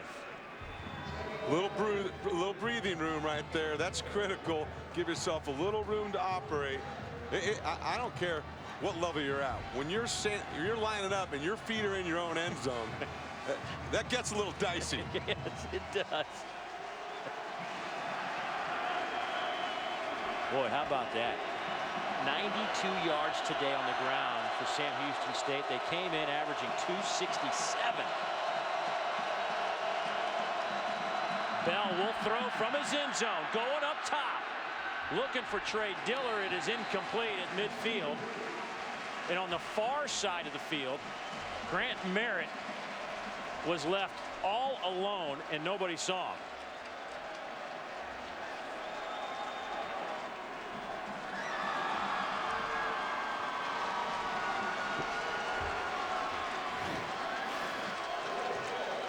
Grant Merritt on the far side of the field, and the ball just kind of heaved that way, and I guess they were looking for, even if it was picked off, it'd be just like a punt. Matt Foster gets one off the side of his foot, but it takes a couple of hops,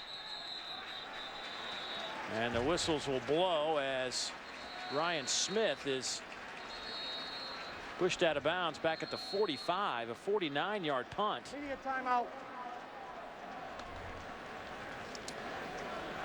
So North Dakota State will have the football at their own 45. 2:45 to go in the third. 10-6 Bison. NCAA Division I Football Championship is brought to you by Lowe's. Lowe's, never stop improving. Look at the North Dakota State band in the end zone. North Dakota State leading by 4. It is 10-6. You know, we had a chance Phil Hansen, longtime defensive lineman in the NFL, guy you played against, is the color analyst at North Dakota State. He came in here giving us a little info today, and he wanted to make sure that we took care of the North Dakota State fans by making sure we call them the Bison. The with a Bison, Z.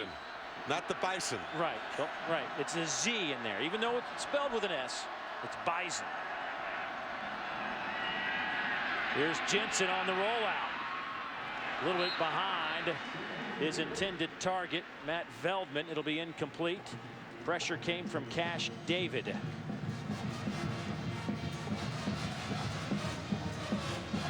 And again, Sam Houston State bringing pressure and tight coverage behind it. Even though they rolled Brock Jensen out to escape that pressure, the coverage behind it is there. That's their 5th pressure on the game by Sam Houston State.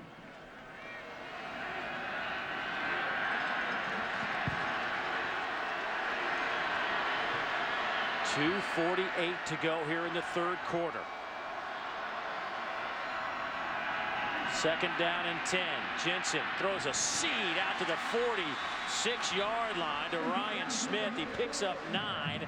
That'll bring up a 3rd down and 1. Sam Houston State says he bobbled the football. You see Brock Jensen again. Great protection by the offensive line. Look at the effort there to pick up the stunt by number 73, Joe Lund, their center. Allows Brock Jensen time to find his secondary receiver. They were trying to go to one of their tight ends and came back to number 4, Ryan Smith. Well, after signaling it was a catch, to change their mind and say incomplete pass, and Smith heading to that sideline.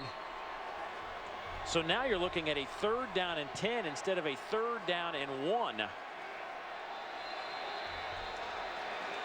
And I think that play is going to be reviewed again. From our first impression, it looked like a catch. It did look like a catch. Previous play is under review. Ruling on the field is an incomplete pass. There is Ryan Smith, who made the reception right in front of Kenneth Jenkins. The ball is tucked in his right hand.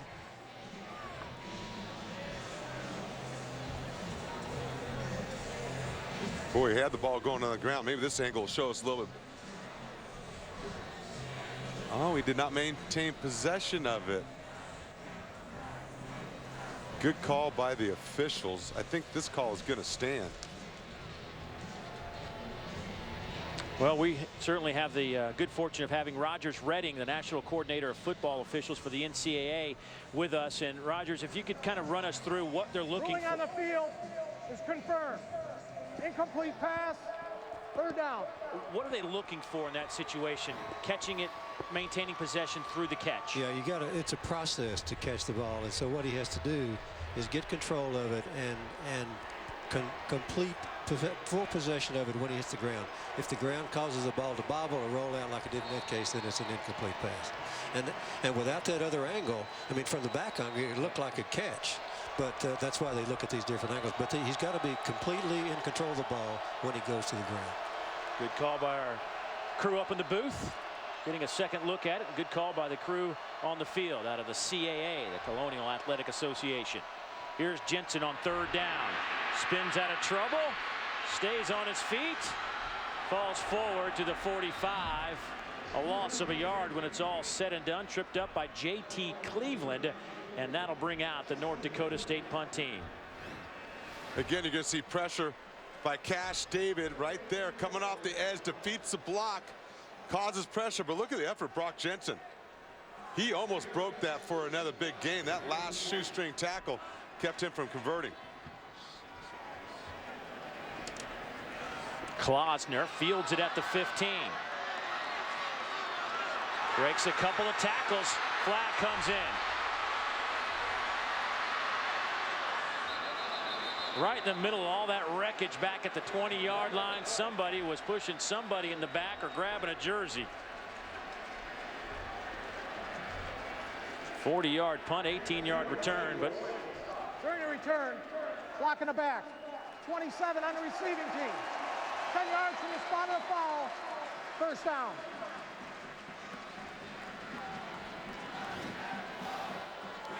You'll see number 27 right there make the block in the back that the officials see, Mike Littleton. And really a block that was probably unnecessary. I mean, how many times do you see that? I mean, Boy. More than half the time when a player's whistled for that, it's an irrelevant block. Right. And those are the ones that drive coaches crazy.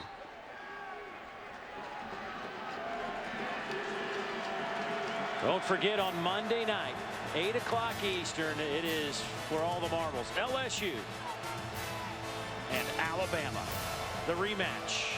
BCS National Championship game from New Orleans. Look at this. Richard Sincere in at quarterback. Gain of a yard.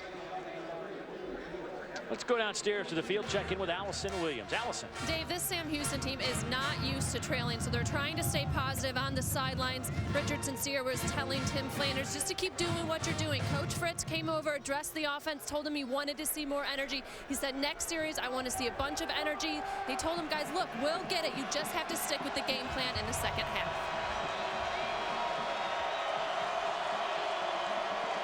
Bob DeBest, the offensive coordinator for Sam Houston State, calls Sincere's number again. Hit by Chad Wilson, who now has 9 tackles. Gain of 2 for Sincere. We mentioned Bob DeBest. He is leaving literally after this game to head to New Mexico as he just got hired. Bob Davie took over as that new head coach at New Mexico, and he's bringing Bob DeBest with him. I find that to be a very interesting hire, having talking to Bob Davie about his intrigue of the offenses in this day and age, and he still wants to be physical, run the football. Now bringing in this kind of flex hybrid option offense, it'll be interesting to watch it develop. Ryan Bell will throw it. It's Williams, makes a couple of guys miss, and enough for the first down. First time we've really seen Williams get involved. He picks up 11, and you see what a nifty runner the sophomore out of Waco, Texas can be. Right when they line up in the bunch formation, right when they need it most, Terrence Williams goes out, then comes back in and breaks a tackle to convert that first down.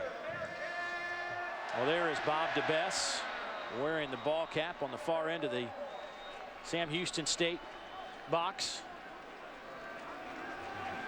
Talked to he and his wife last night, and they are empty nesters, and they rent a house in Huntsville, Texas, so making the move not going to be as difficult as it is for some assistant coaches traveling around different schools. Makes it easy. We have 15 more minutes to play in the FCS National Championship game. North Dakota State up by 4. Fourth quarter football on the other side.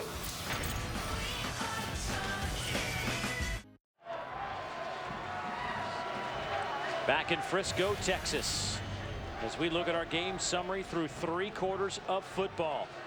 Tim Flanders putting up some pretty impressive numbers for Sam Houston State, but there hadn't been anything else out there offensively for the Bearcats to hang their hat on. North Dakota State's played exceptional defense. E.J. McNorton on the 39-yard screen play scores the only touchdown of this game, set up by a 27-yard punt return, or a fake punt that kept the drive alive.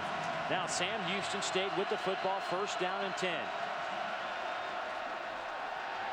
Bell slings it near side. Pass is caught but out of bounds by Ryan Wilson. That'll bring up a second down and 10. And you know, Dave, you and I were just talking. It's when you start to think about the things that have happened in this game, hard to believe North Dakota State's up 10-6. Really, when you think about it, they turned the ball over twice, -2 in turnover margin, and had a punt blocked as well. That tells you how well their defense is really playing. And a great example right there, pressuring the quarterback. They want to take a shot play down the field to Keith Blanton on first down, play action. They're there to defend it. Now Sincere at quarterback. Flanders hit and dropped. Ryan Drevlo, another big stop. He's had 3 of those this afternoon.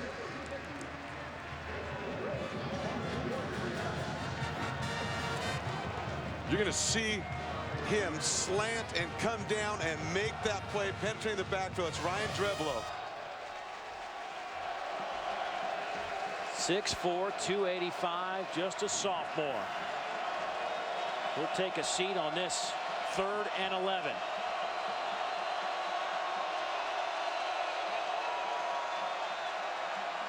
Trying to set up the screen to Flanders. Didn't get the blocks he needed.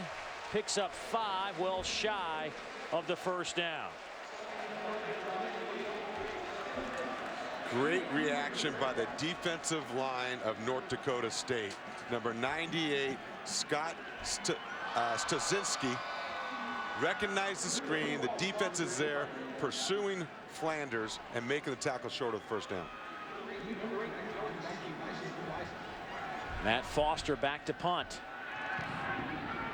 Shanked it, but takes a fortunate Sam Houston State roll, and it will settle in at the 28-yard line, so a 45-yard punt. But North Dakota State, the Bison defense, have come to play today, shutting down the high-octane Bearcat offense. 13:29 to go in this one. North Dakota State up on Sam Houston State 10-6. Well, in 2009, the NCAA instituted the Elite 89 Award to honor academic achievement and athletic excellence among its members, student athletes. This award is presented to the student athlete with the highest cumulative grade point average participating at the final site for each of the NCAA's 89 championships. The recipient of the Elite 89 Award for Division I football with a GPA of 3.75 in biology is Greg Sproles of Sam Houston State. So congratulations to Greg, the senior quarterback out of Claremont, California. Flag on the play. Full start. 47 on the offense. 5 yards from the original line of scrimmage. First down.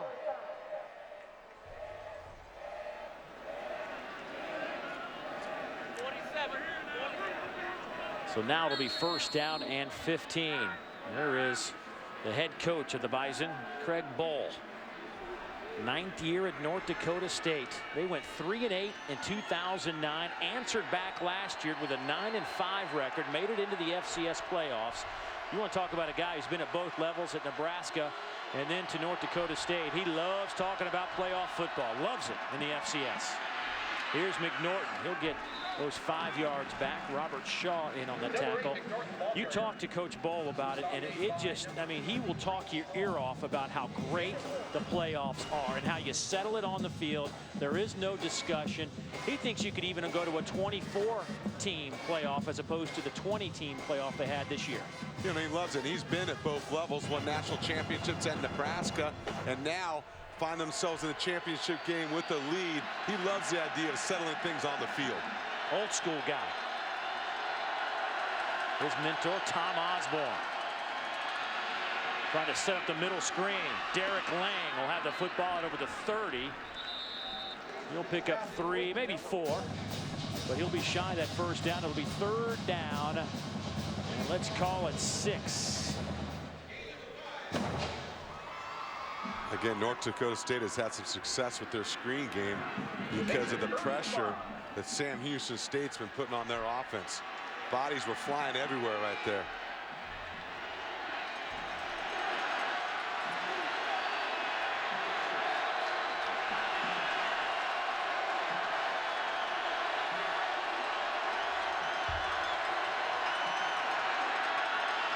Larson will keep it, spin to the 35.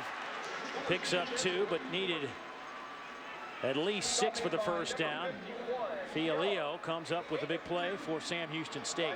Well, North Dakota State now 1 of 10 on 3rd down. Number 23, Voigtlander in the punt for the Bison. Boy, Voigtlander has been a weapon today. He has really flipped the field, averaging 45.5 yards per punt. He came in averaging 40 per kick. Klausner fields this at the 27-yard line and takes a seat right there. 11:33 to play in this one. Sam Houston State running out of time. They need to get it geared up on offense. We'll see if they can when we come back. NCAA Division I Football Championship is presented by Enterprise Rent-A-Car. We'll pick you up. And in part by the Home Depot. More saving, more doing. That's the power of the Home Depot.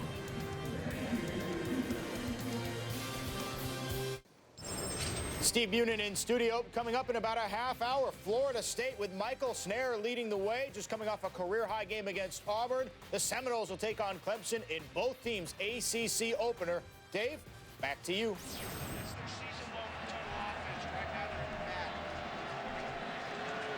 North Dakota State leading Sam Houston State 10-6. The season-low offensive production for Sam Houston State this year, 313 yards back in September against Western Illinois.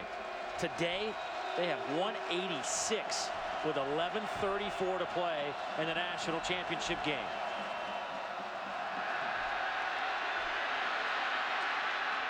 Bell just shovels it out of bounds.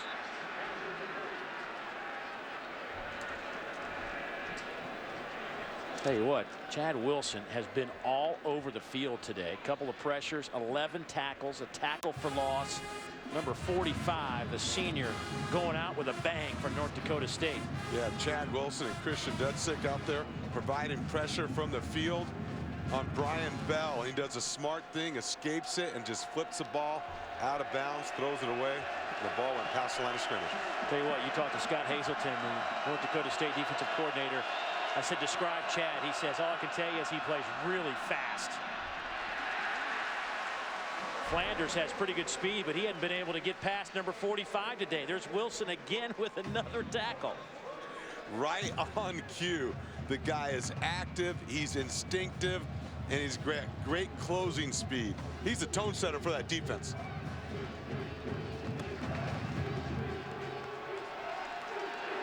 He now has 100 tackles this season. Sam Houston State looking at third down. They are 3 out of 14 today. Bell has time to throw. Hits Williams. The speedster turns the corner and gets into North Dakota State territory. Marcus Williams pushes him out of bounds, but 25 yards on that play. Torrance Williams has been responsible for the last 2 big third down conversions. Great protection by the offensive line and Tim Flanders, and Torrance Williams uncovers down the field, and Brian Bell able to get him the ball and pick up yardage after the catch. I asked Bob DeBess about who the fastest player was on this team. He says, well, we haven't really clocked everybody, but I would bet Williams might be a step faster than Sincere. Handoff goes nowhere. Flanders on that carry, loses 2. Once again, this North Dakota State defense winning on first down, putting pressure on Sam Houston State's offense to make up yardage, and that was Preston Evans and Travis Beck on that stop.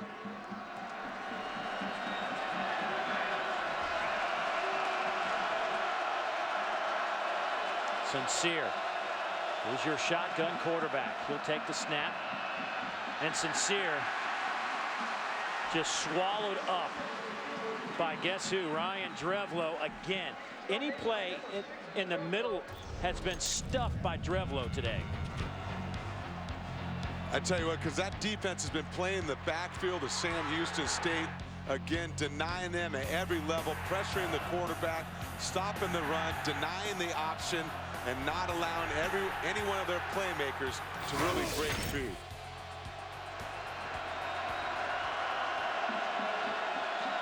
Third down and let's call it 13.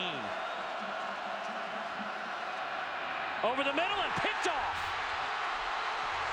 Travis Beck to the 30. It's a foot race. Bell comes back. Down at the 1-yard line.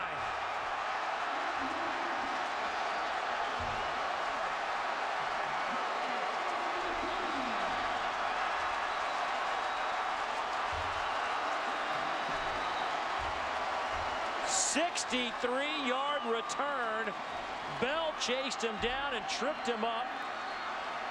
And Beck diving for the end zone, just shy. Travis Beck is going to drop into his drought. He's laid over the middle. He's just sitting right there in front of the reason. Watch the block he gets by number 35, Christian Dudzik, to break him free, to take it down inside the 5-yard line to the 1. What an effort trying to get into the end zone. Lay over the middle, just poor vision A poor mistake by Brian Bell, the sophomore.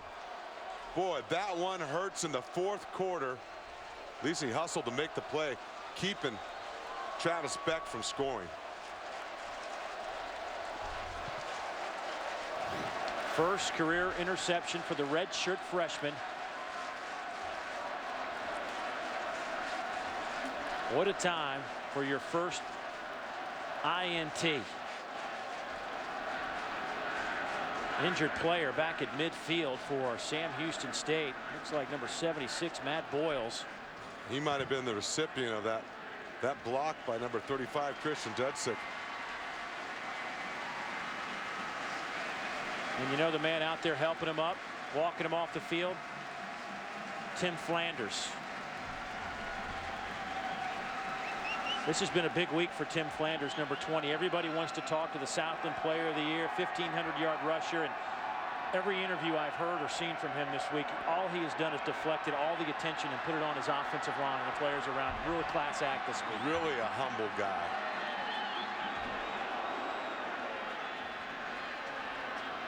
Boyles got hammered by a blindside block, which is one of the reasons that he is a little bit slow to get off the field.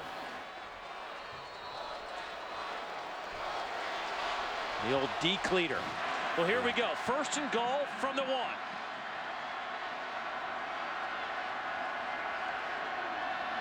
Larson, quarterback keeper off the right side. Touchdown.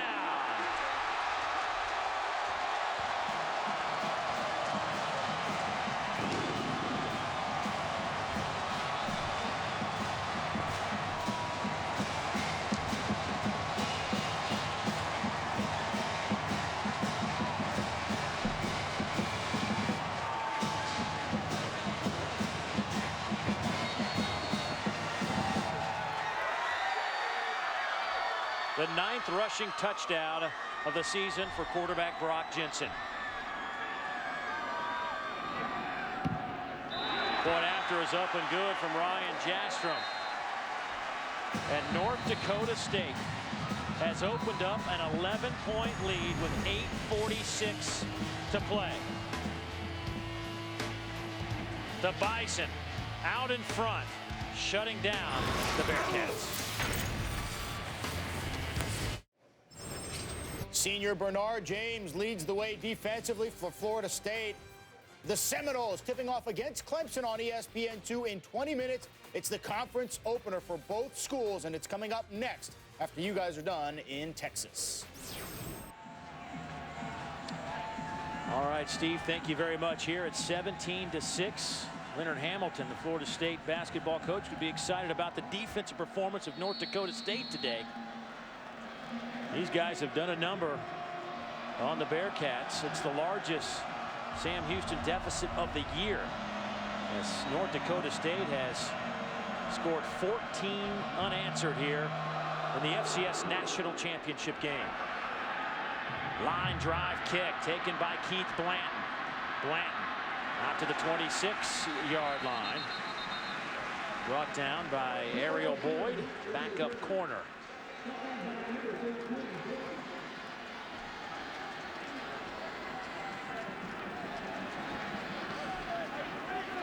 The previous high there, 7 points for the Bearcats in terms of deficits this season. So Bell back on the field after the interception. We'll see how the young sophomore responds to the situation after an interception. It's a national championship game. It's the fourth quarter. Only a 6th interception of the season. Wide side throw sails over the head of Grant Merritt. Bell has 20 touchdown passes. Became the starter in the 3rd game last year when this offense went through a complete transformation. They were kind of struggling early last year. Lost their quarterback. Decided they were going to just play some young guys and take their lumps. Realized they had a ton of speed. Put them all in the field and came up with this option game that Shotgun, until today, hybrid option offensive attack. Right, whatever you want to call it, it is different. But today, North Dakota State has matched them off a helmet and incomplete. Well, now it's 3rd down and 10. And you have to remember, as productive as this offense has been, its nature is running the football. They came in averaging over 267 yards a game. They're not used to shotgun spread, throw it all over the field. It all starts with their ability to use their speed and the option in their offensive attack. 92 yards on the ground for this offense. Just a sensational job by the Bison.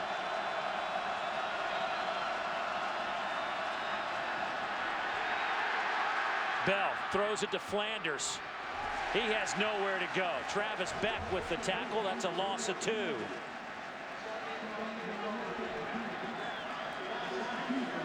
This defense from North Dakota State has been swarming all over the field. Look at the pass rush pressuring the quarterback. The quarterback escapes to make a play, and watch the linebackers and defensive backs rally to make a tackle. Line drive kick that will hit at the 45 and take a good Sam Houston State roll inside the 30-yard line. A 47-yard punt. 7:55 to go in the title game. North Dakota State up 11.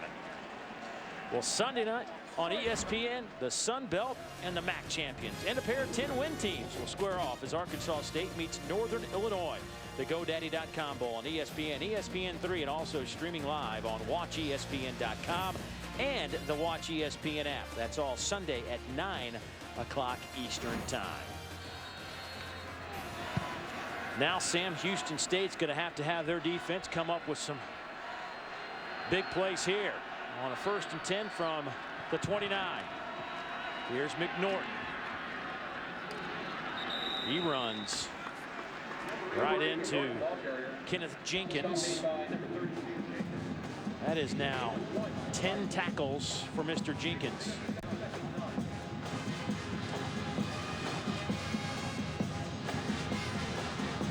And this is the kind of game where if you're North Dakota State, you just kind of run your offense here. That is downhill between the tackles, pound it out. Yeah, they're built to defend a lead. And this offensive line has a chance to take charge right now. I formation. Fullback is Andrew Grothman, the sophomore, in front of Sam Ojuri, who gets the handoff off the left side. Ojuri cuts it back. Maybe a yard. Kenneth Jenkins another tackle.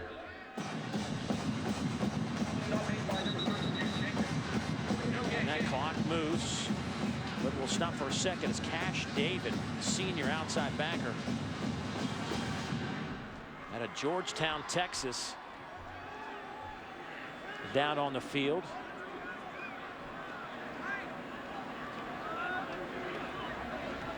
.6'3", 230-pound senior.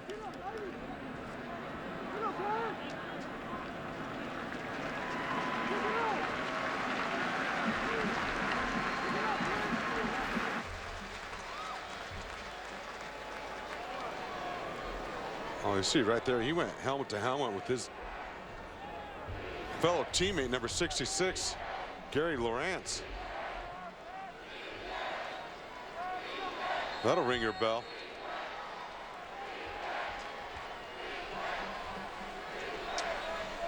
FCS National Championship game. Both teams looking for their first FCS national title. Of course, this North Dakota State team has won some Division II championships. Sam Houston State undefeated at 14-0. The #1 seed, #1 ranked team. North Dakota State, the #2 seed, 13-1 on the year.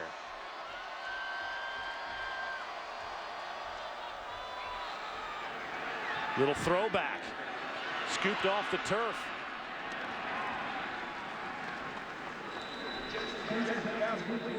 Grothman on the catch. Taylor will pick up the tackle. He's closing in on double-figure stops today. And a timeout taken by Sam Houston State. First charge timeout. Be a 30-second timeout. And Darnell Taylor got past 2 offensive linemen to make that tackle on Grothman.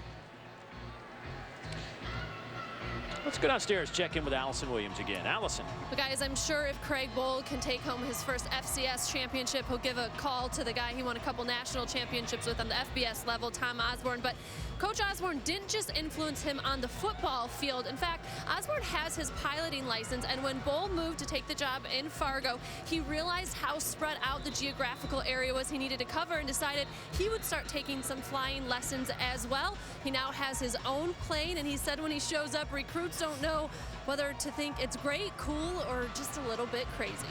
And you know, Allison, what's funny, we chuckle about it. Even he chuckled about it when we met with him. Doesn't have a whole lot of people wanting to fly with him. Yeah, no, not out in North Dakota area. A lot of trips by himself, but he says he loves the peace and quiet.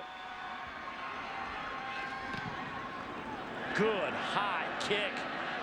Voigtlander sends Klausner back to the 15. Klausner gets a couple of blocks to the 40, to the 41-yard line. Nice little return by Brandon, a 53-yard punt. Voigtlander outkicked his coverage and allowed Klausner to pick up 20 on the return. There is a timeout on the field. It is crunch time here in Frisco for the FCS national title. Ian Miller missed the first 11 games of Florida State's season. Since he's been back, double digits in 2 of the 3. Seminoles and Clemson ready to tip off in 10 minutes right here on ESPN2. Guys? Well, here it's 17-6, 5:57 to go in the game, unless we head to overtime. But Sam Houston State's got to find a way to produce some offense. Bell, 10 out of 25, 115 yards, no TDs and a pick. He'll hand it off to Flanders. Flanders out to the 48-yard line. Flanders will pick up 8, brought down by Cole Jurek, sophomore defensive end. And that time, Sam Houston State shows the first time. A little inside trap, trying to create some seams up through the middle.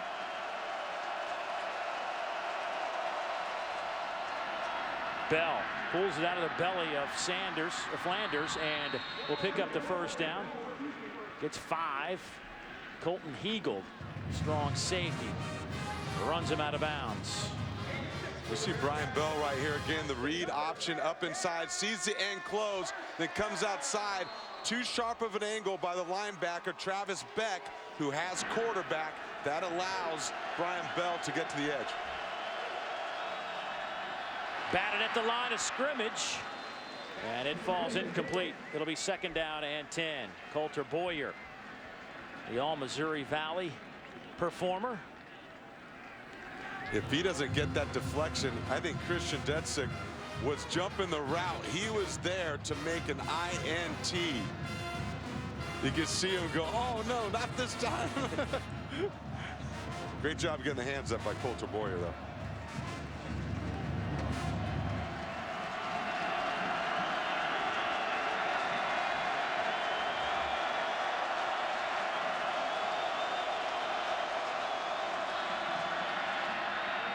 They will swing it to Flanders, trying to get out of bounds. He does so. A loss of 3 in the process. Wilson and Evans chase him out of bounds. Clock stops at 5:09, but you're looking at a 3rd down and what will amount to probably about 3rd and 13.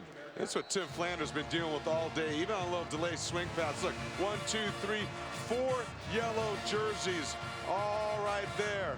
Tell you what, surrounding him. Next time he might want to think about pulling up and throwing the football. That's right. I'm sure they got that one in their book.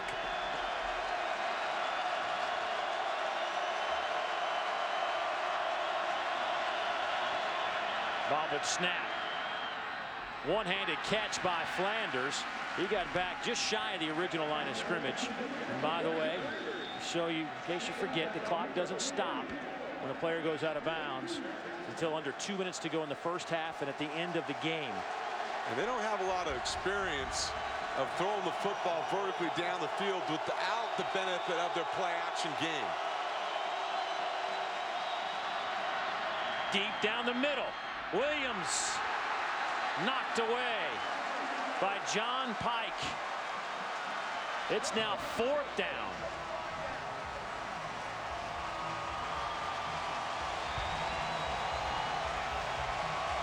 And you see Brian Bell down the middle, and there's John Pike to make the breakup right there. That was 4th down. Ball goes over to North Dakota State. And I tell you what, it has just been one of those days for Sam Houston State. Nothing they have dialed up has worked. I mean, nothing.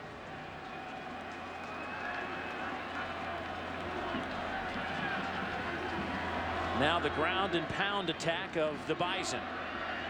2 tight end set I formation.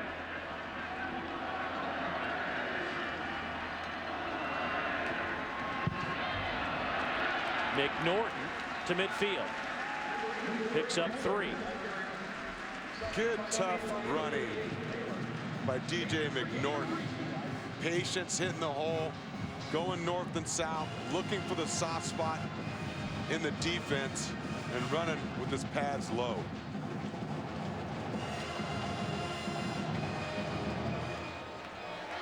There it is, the NCAA FCS National Championship trophy.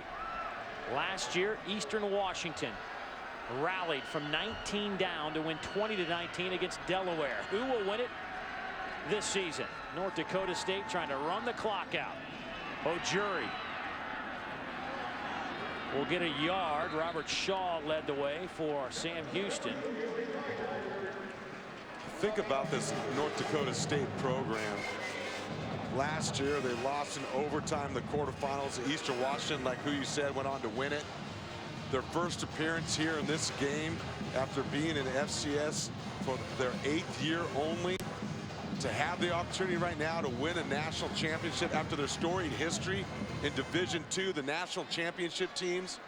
This is a great story unfolding before our eyes.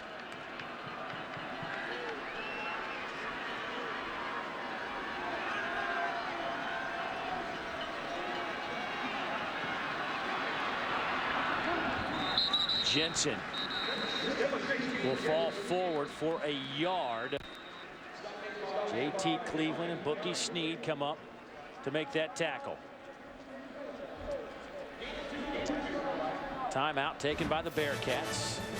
And tomorrow on ESPNU, it's a BCS marathon night to get you set for the national championship. The experts kick off the night at 8 o'clock Eastern. Then it's the road to the BCS National Championship at 9 o'clock Eastern, followed by a film room at 11 Eastern. That's tomorrow night on ESPNU, starting at 8 o'clock Eastern time. Well, the Bison fans can sense it. You know, in 2004, they made the transition from Division II to what was then the 1AA level, now known as the FCS division, football championship subdivision of NCAA Division I. And Craig Bohl's been there through the entire transition, and what a job he has done taking that program from the Division II level and being able to play for a championship here in what would be considered the 2011 season. The improvement in facilities. Some people questioned whether they can make the jump and whether they'd be successful. Well, they've answered that question right here. Homegrown talent.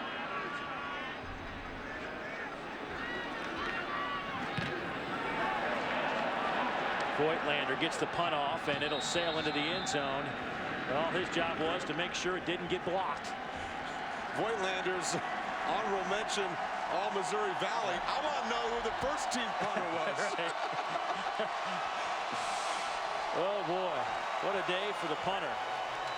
For more on your NCAA Winter Championships, indoor track and field wrestling and hockey, be sure to visit NCAA.com, your home for all 89 NCAA championships. Be careful what you wish for. I'm not so sure about that one right there. But I tell you what, they are a big, physical, well-coached football team. Bell pump fakes, going far side. That's picked off. John Pike seals the deal for the Bison. Let the party begin in Fargo.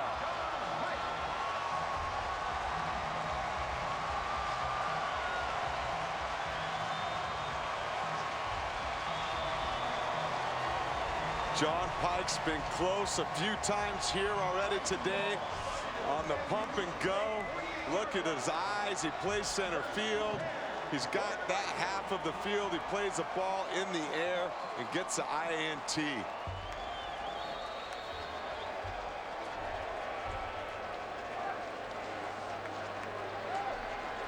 The senior out of Chandler, Arizona, comes up with the interception.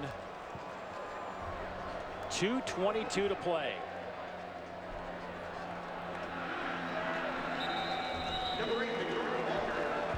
Only one timeout remaining for the Bearcats. North Dakota State. What a job they have done defending this unique, explosive Bearcat offense today. The #1 scoring team in FCS football held to just 6 points and 217 yards of offense.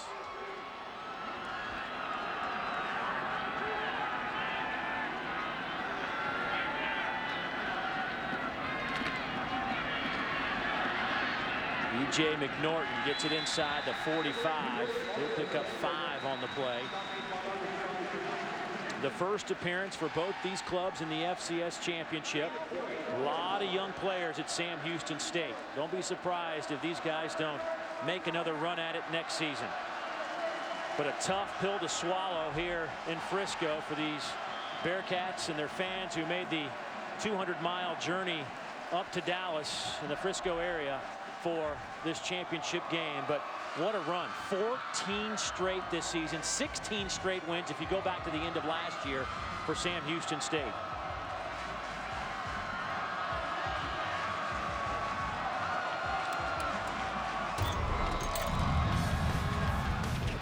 For North Dakota State, they had a couple turnovers early in the football game, had overcome the diversity, a fumble and an interception, but it's their defense that kept them in the football game. And it was also a big play right here, the 4th down fake punt by Voigtlander again to pick up a critical 1st down. Then it's a screen to DJ McNorton that gets him in for the touchdown. An outsistent effort by this North Dakota State football team.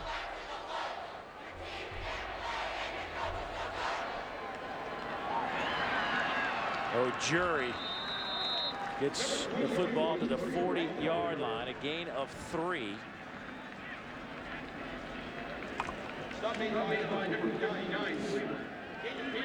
There is a look at Craig Bowl, former defensive coordinator at Nebraska, linebacker coach, was there for 8 years before coming to North Dakota State, and believes in the Tom Osborne style of football. You win with defense. Old school is now cool.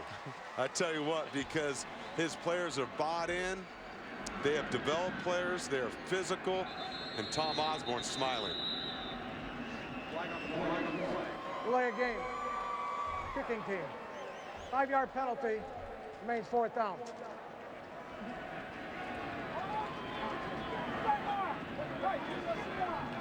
These teams had 3 weeks off to get ready for this game.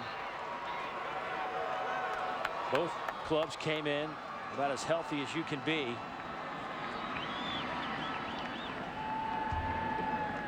And North Dakota State just came to play on the defensive side of the football. I mean, nobody's been able to do what the Bison defenders have done to the Sam Houston State team all season long. Here's Klausner, and he's hit back at the 11.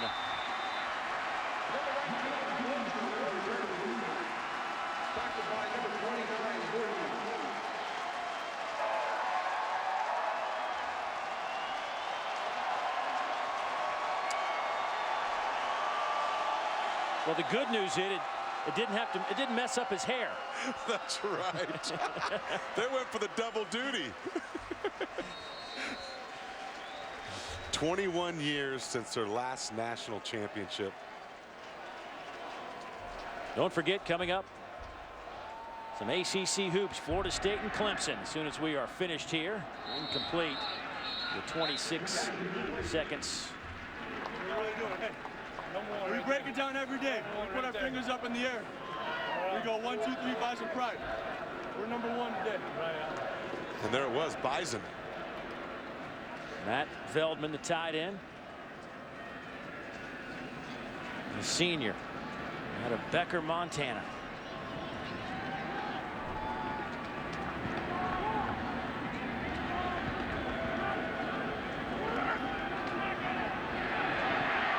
Bell drop back at the 2. And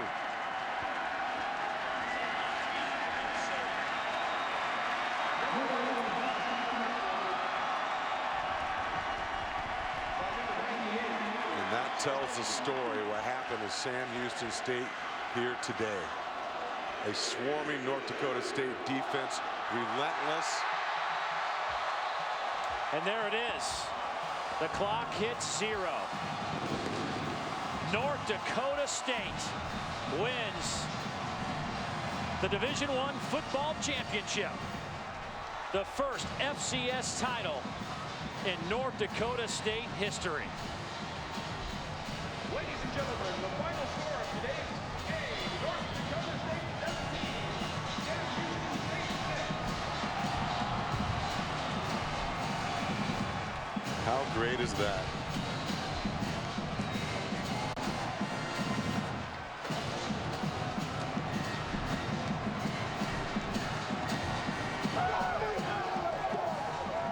You know, you won a Super Bowl, a couple of them. You know what the celebration is like. There is nothing better. I have a chill down my spine right now to see the elation, the excitement, and the hard work and commitment it takes to get to this point for both these teams.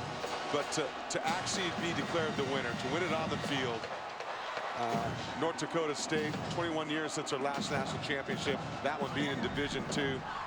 To make the transition to FCS, it's great to see. North Dakota State. They win it all, and congrats to the Bison. ACC basketball is coming up next with Florida State at Clemson. The proceeding has been an exclusive presentation of ESPN, the worldwide leader of sports. So for David Diaz-Infante, Allison Williams, and our entire NCAA college football crew, I'm Dave Neal saying thanks for joining us from Frisco, Texas.